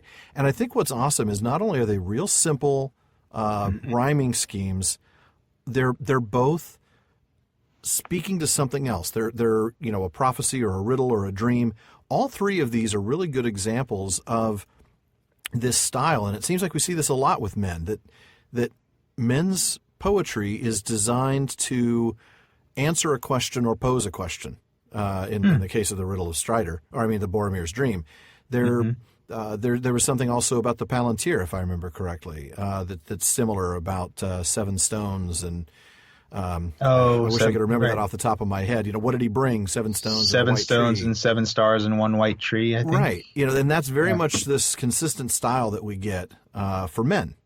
That's what they do, as opposed to Hobbit poetry or dwarvish poetry. I wonder if that has something to do with the short lifespan of men. That's kind of what I'm thinking. Yeah. The need to use poetry to record lore of the past and to, predict the future. It has to be something that's easy to remember. This lore, that's easy to stick into a rhyme that can stick around something for that generations. Something that an oral tradition could keep alive. Mm-hmm. Absolutely. Structure-wise, those two are very interesting. Boromir's Dream is actually an octave. It's 8 lines, while the Riddle of Strider is 2 quatrains, which 2 4-line verses. Oh, there's the fancy poetry terminology. There you go. But they both read with that same rhythm. They have that. Yeah. Seek for the sword that was broken from the ash. Yeah, that's true. Yeah, it really does. It reads like the second one reads like an octave just as much as Boromir's Dream. They both mention Narsil too. They do. Boromir's Dream, obviously, with hindsight, we look at that and obviously it's all fulfilled. Boromir's only problem was, where is this Imladris? Right. It's and then all of a sudden he sees there's a halfling and he's pretty darn sure this is like, oh, okay. Yeah, this is the answer. But I really do love the Riddle of Strider. I think that's there's so much richness there in terms of wisdom, almost like a proverb. That's true. The first. Well, the first one. The second half is the prophecy. Right, and you're right. That's why so many people have adopted that second line. That's probably the line that you see so often. Quoted. It's a bumper sticker. It's a tattoo. Yeah. It's often misquoted. It's one of those that's gotten so popular that sometimes people leave words out. That is so true of so many Tolkien quotes. Don't get me started on that. But no, you're right. There's a proverb there, and there's a prophecy, and it's that kind of takes me back to that idea that men are using this to record some wisdom. Yep. And also speak to the future. That's awesome. Yeah, and it's definitely it's a style thing. That's what men do, and we see that in other. I should have pulled several other samples just to show that fact, but that's pretty much all we see from men's poetry. So, from the men of Gondor and the men of there's only the one from the men of Dale, but from the men of Gondor, from the Rohirrim, we see something different. And before we move on to the elves to wrap up my overview, I really want to touch on the Rohirrim. Cool. Please do. Yeah, not surprisingly, given the ties of the Rohirric language to Old English, Tolkien chose to represent Rohirric songs in alliterative verse, which I love. I've come to absolutely adore alliterative verse. Oh yeah. Our work on Turin has really gotten me to enjoy that. And that will release tomorrow, folks. Yes. So you don't have to wait very long. No. We'll go a lot more into it and read some more. We will, and we'll talk kind of about the nature of alliterative verse. But the example I've chosen is the beautiful Lament for Theoden. From dark Dunharrow in the dim morning, with Thane and Captain rode Thengil's son. To Edoras he came, the ancient halls of the Mark Wardens, mist enshrouded. Golden timbers were in gloom mantled. Farewell he bade to his free people, hearth and high seat and the hallowed places, where long he had feasted ere the light faded. Forth rode the king, fear behind him, fate before him. Fealty kept he, oaths he had taken, all fulfilled them. Forth rode Theoden, 5 nights and days, east and onward rode the Eorlingas, through fold and fen march and the Firion wood. 6,000 spears to Sunlanding, Munburg the mighty under Mindalluin, Sea King's city in the South Kingdom, foe beleaguered, fire encircled. Doom drove them on, darkness took them, horse and horseman. Hoofbeats afar sank into silence. So the songs tell us. Just wow. That is so cool. Incredible imagery that alliterative verse is able to get across, I think. And we'll be talking more about that in the episode that comes out tomorrow. So, I'll touch on it a little bit here by saying there's this kind of stirring martial nature. The lack of rhyme, the fact that it doesn't have a strict meter, it enables a very different read and flow. But the alliterative words in each line are really striking. They punctuate. They punctuate the line. It's a really, really strong stress to all those alliterated words. And they're such important words. That's the thing. Yeah. They really bring it up to the fore. That first line of just dark Dunharrow and the dim morning, it's so Anglo-Saxon, just talking about darkness and dimness. They were not an optimistic people. No, they didn't expect to go and survive, but they were, they're going to keep their fealty. They took the oaths. They're going to fulfill them. And send 6,000 men to Mundberg the Mighty under Mundberg the Mighty. Oh, that's... I think my favorite thing, my favorite word nerd thing here is the Sunlanding and Mundberg the Mighty. Yes. These all like basically renderings of Gondor, places in Gondor, and their Elvish names into the language of the Rohirrim. Mundberg being Minas Tirith, which I think means mountain city. Yep. Mundberg does, and then Sunlanding, the Sunland, which is Anorian. Yeah. So cool. I love the fact that he does that. It really is. And the piece doesn't end any more optimistically than it began. Doom drove them on, darkness took them, horse and horseman. Hoofbeats afar sank into silence. So the songs tell us. Wow. Yeah. And that may be one of my favorite pieces. Again, probably because I love the Rohirrim so much. Oh, sure, I've really we've talked about Theoden's death, and Theoden's such a character. I know it's a good moment for you, and I agree. It really is. That's so cool. Oh, man. I'm with you. I've come to really love alliterative poetry. I know. I'm looking for more examples. I want to find more. Well, before we get to your grand finale, I'm going to go ahead and talk about the elves and some elvish poetry.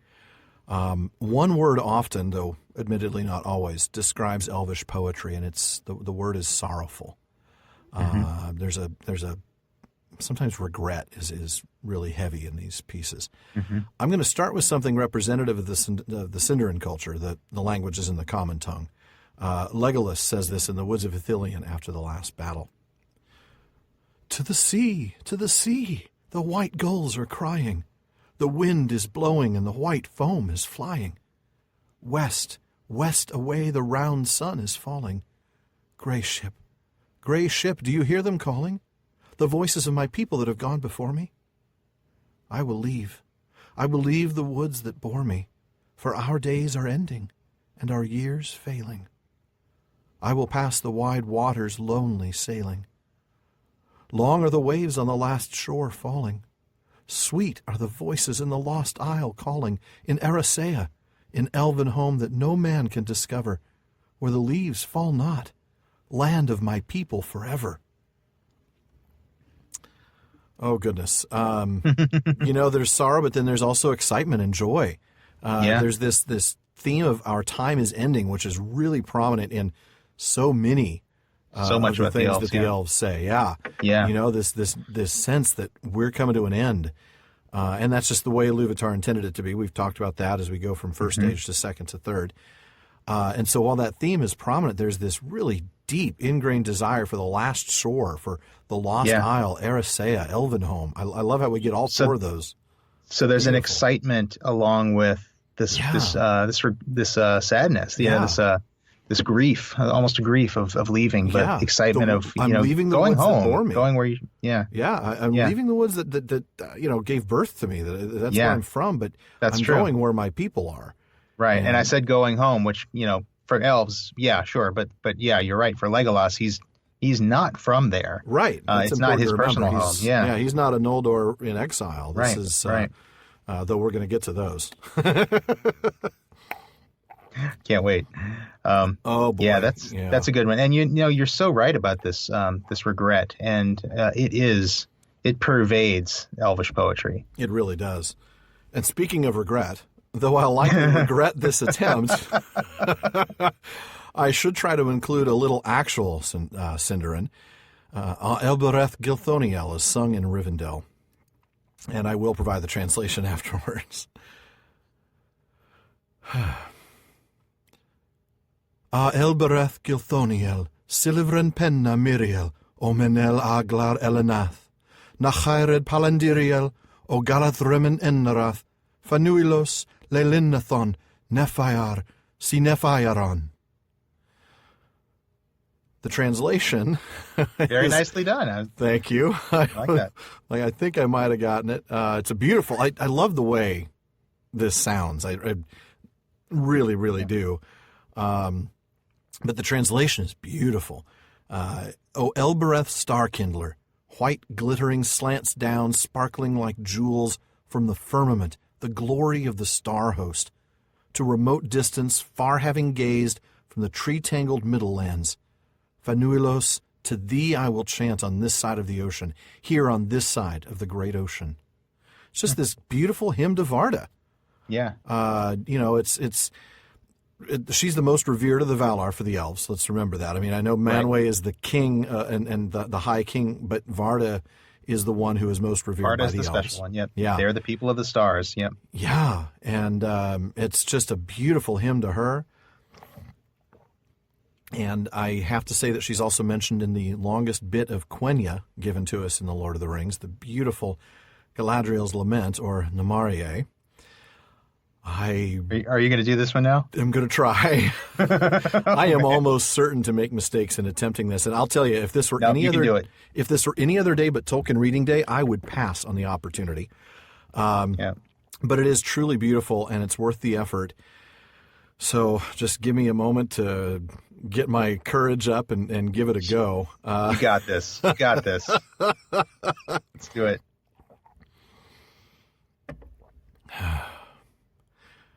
Ai, laurie lantar lassi surinen, jeni unotime viramar aldaron, jeni velinte juldaravanier, miormardi lisa miruvoreva, andune pella, vardo telumar nuluini, jasen tintilari eleni o Mario airtari lirnen.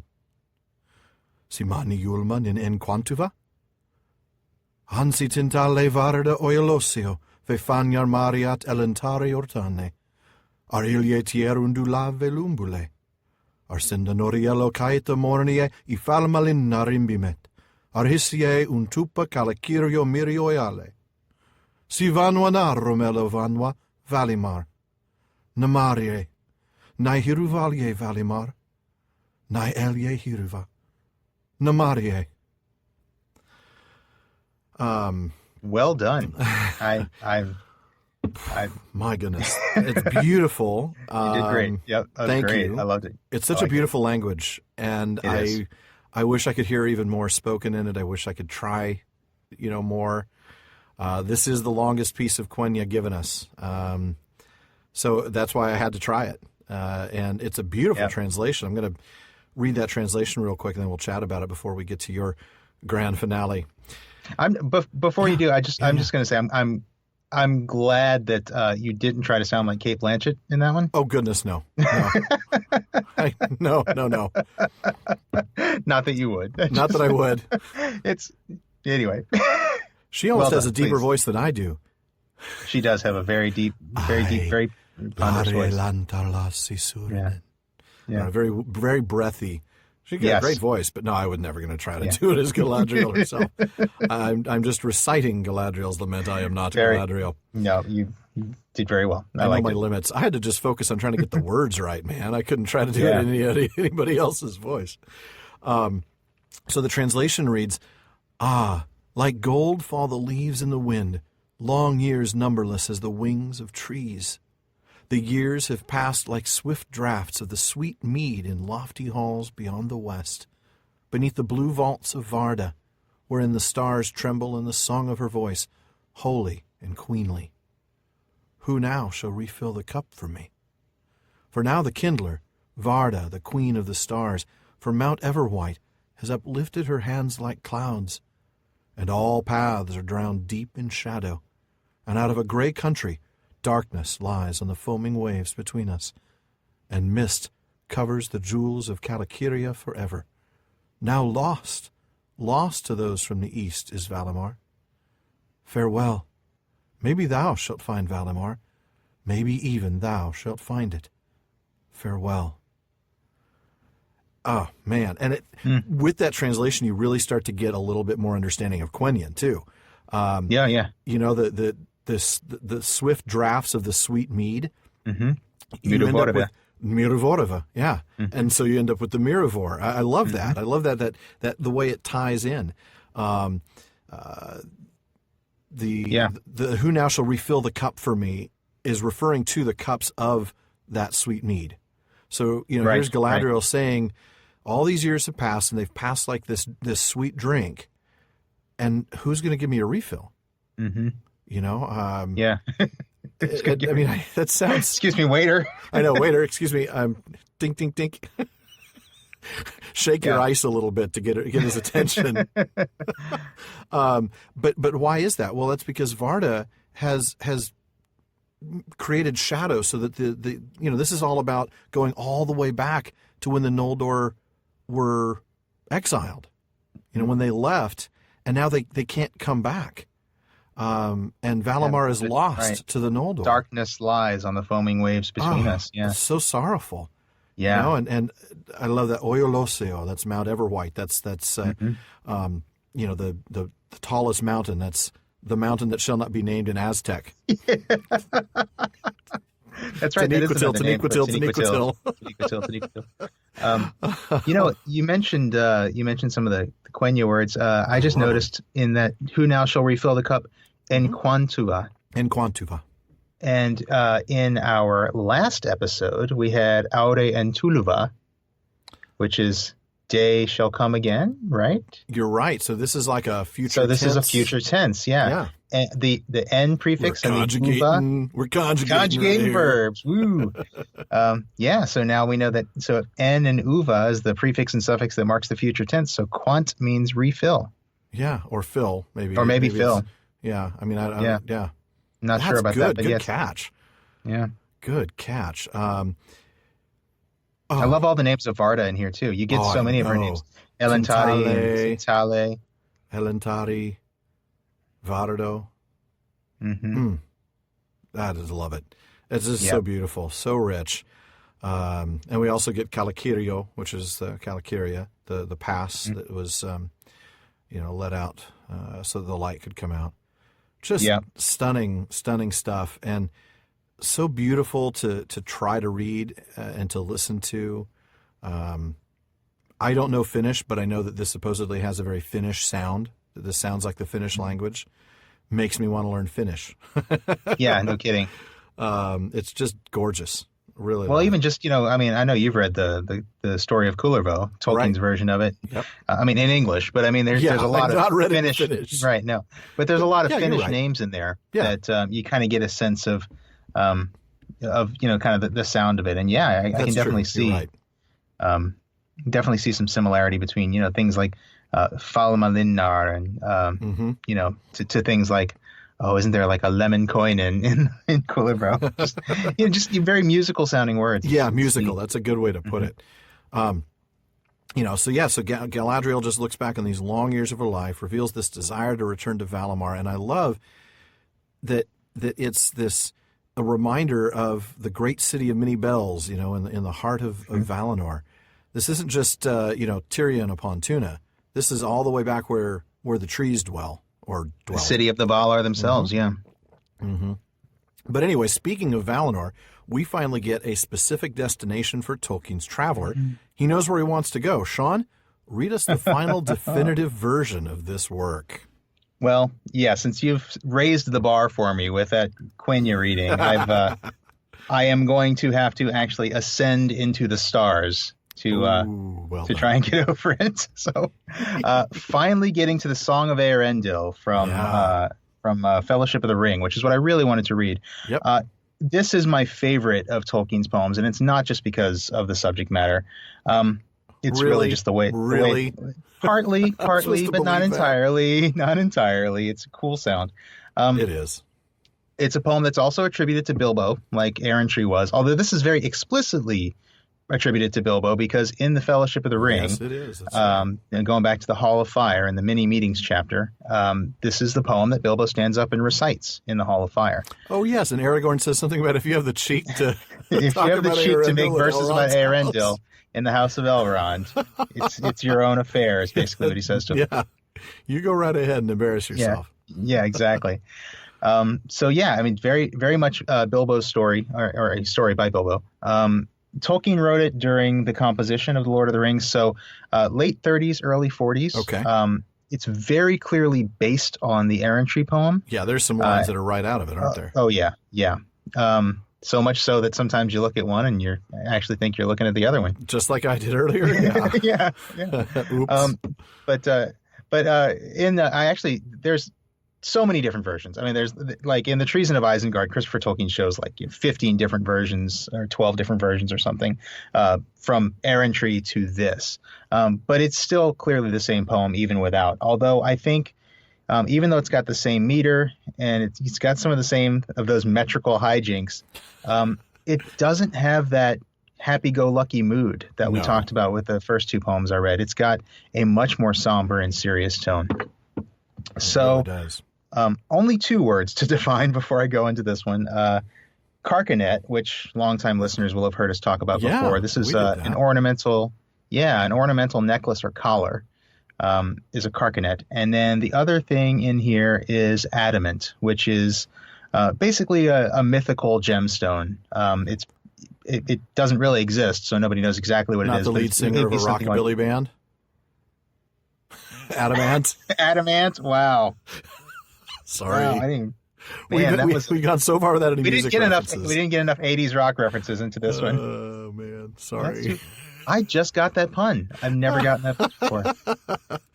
Wow. I should have mentioned it after the poem because now, of course, people are going to be... You're going to be thinking about adamant when I do that. I hope not. So...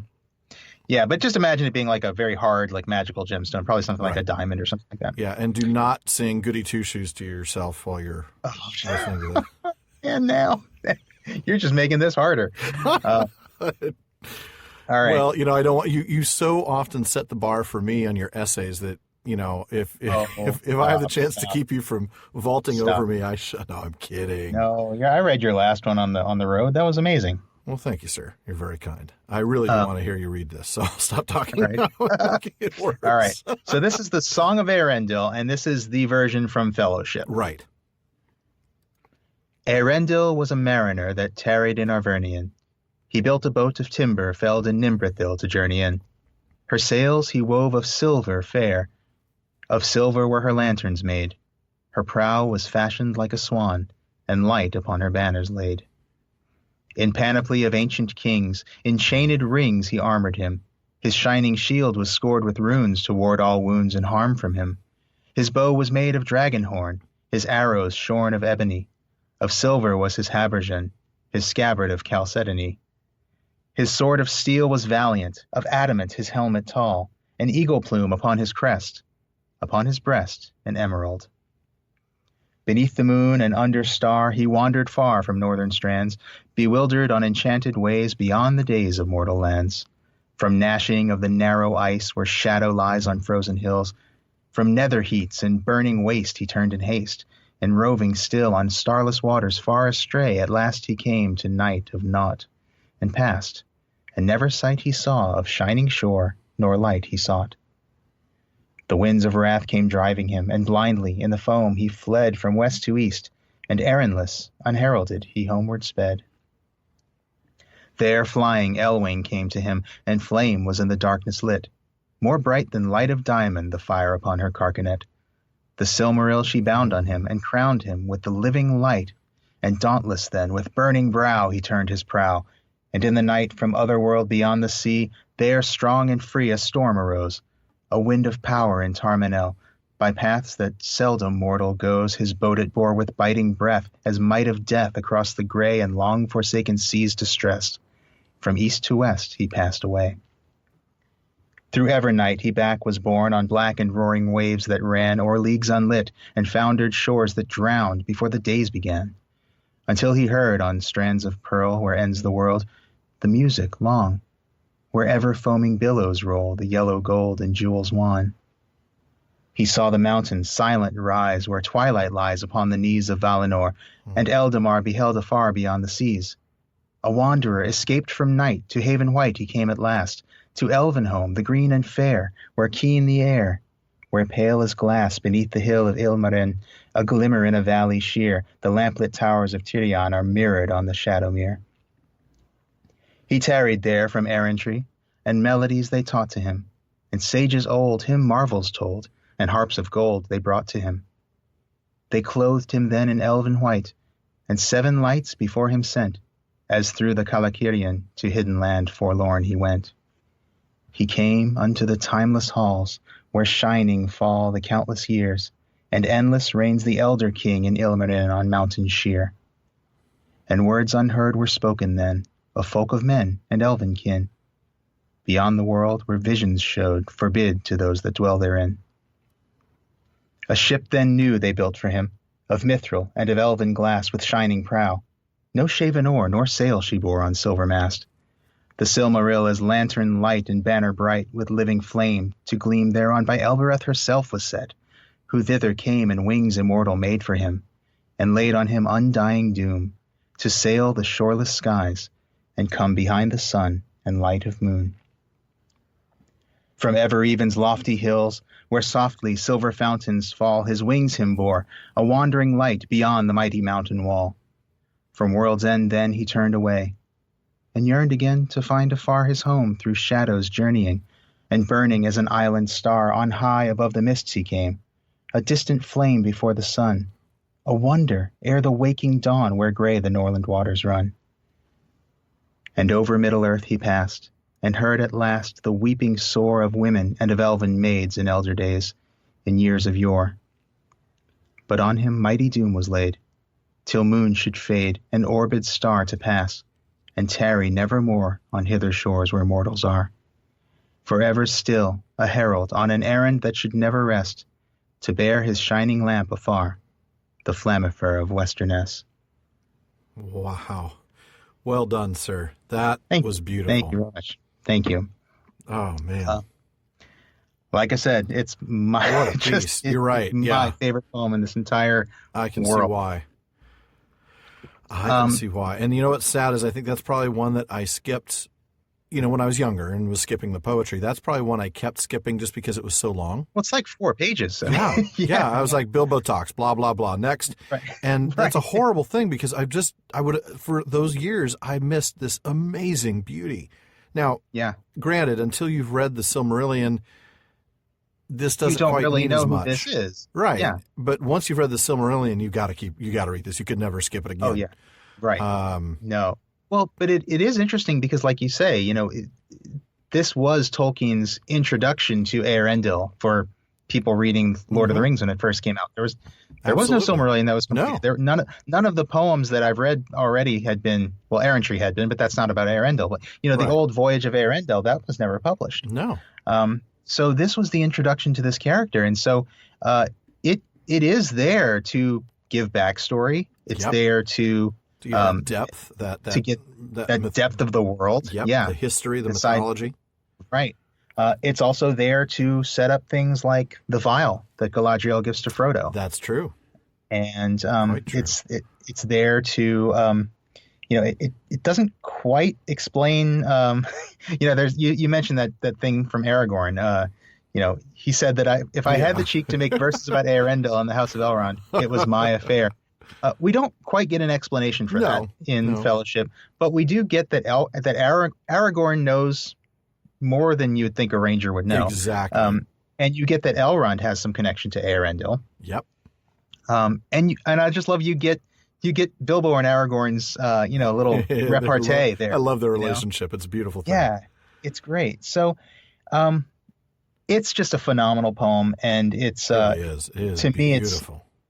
I feel like the poems that you've talked about have shown us like how deep this world is in terms of space. All these different races from all these different places, and now I'm a poet.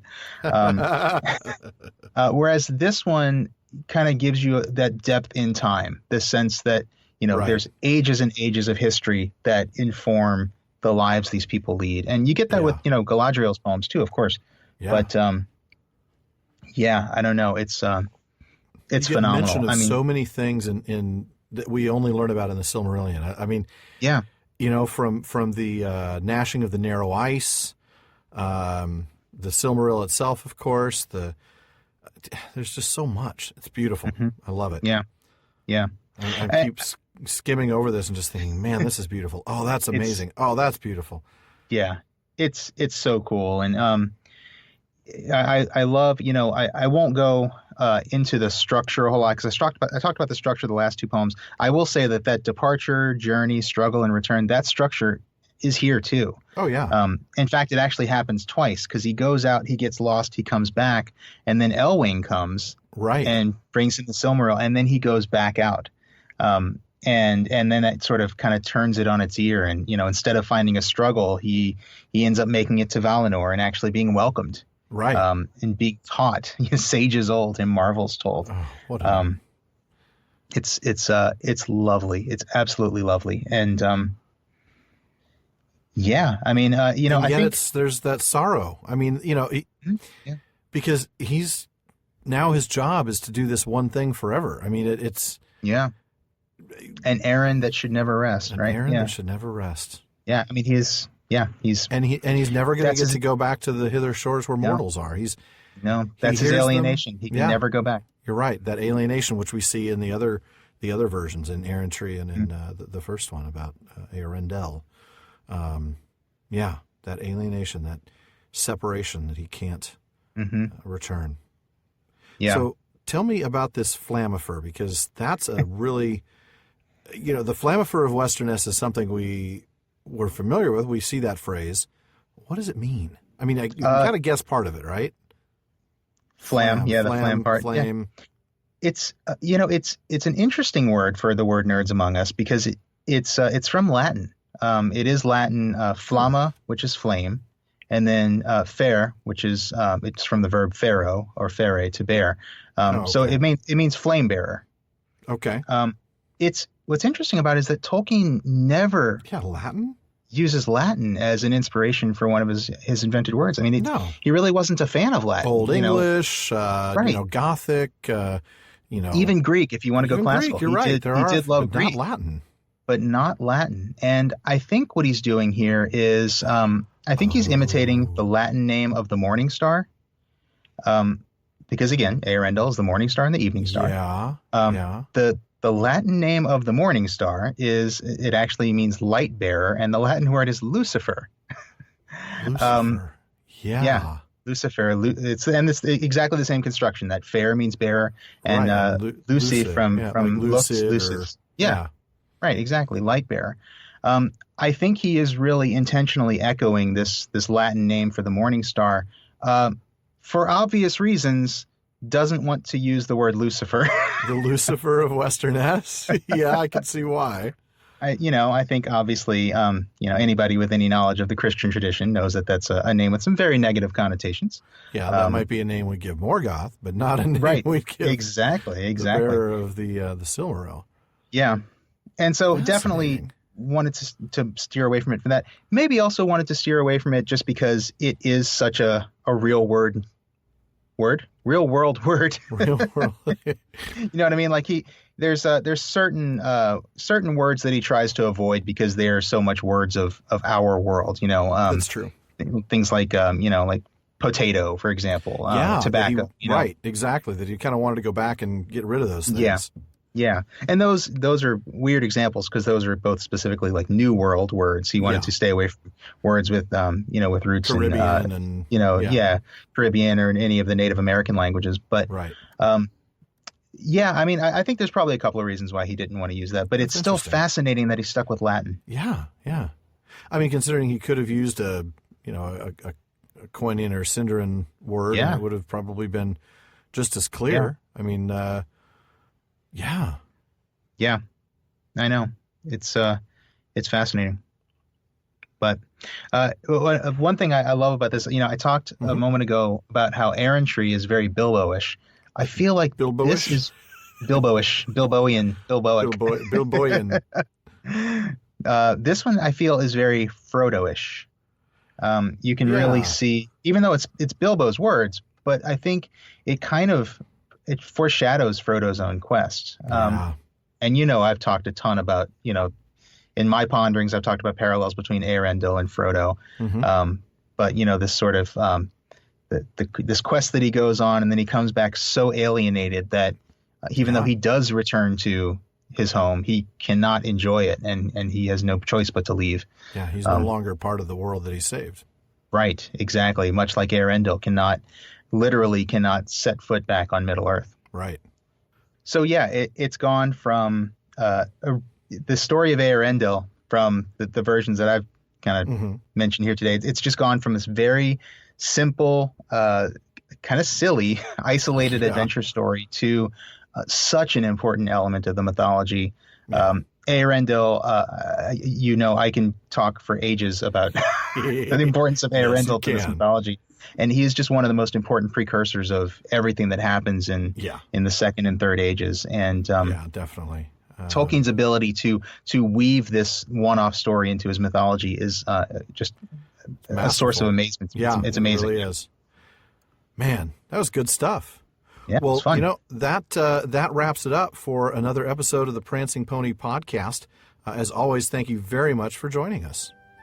And we really do appreciate you joining us today for this special. And we do hope that we've inspired you to go back to the books and read your favorite poem again, or read those poems if you have been skipping them. Definitely. And in the meantime, check out our Facebook page, the Prancing Pony Podcast, where we will have, or have had, depending on when you're listening to this, a couple of Facebook Live appearances happening today, March 25th. Both Shawn and I will be reading some poetry live from the comfort of our offices, sound booth, whatever. You'll be able to see us while we read, and you'll be reminded why we usually do this show in audio only. Oh, in the worst way. And join us again tomorrow for our next regularly scheduled podcast, when we'll finally get to the next chapter of the Silmarillion, like we said we would last time.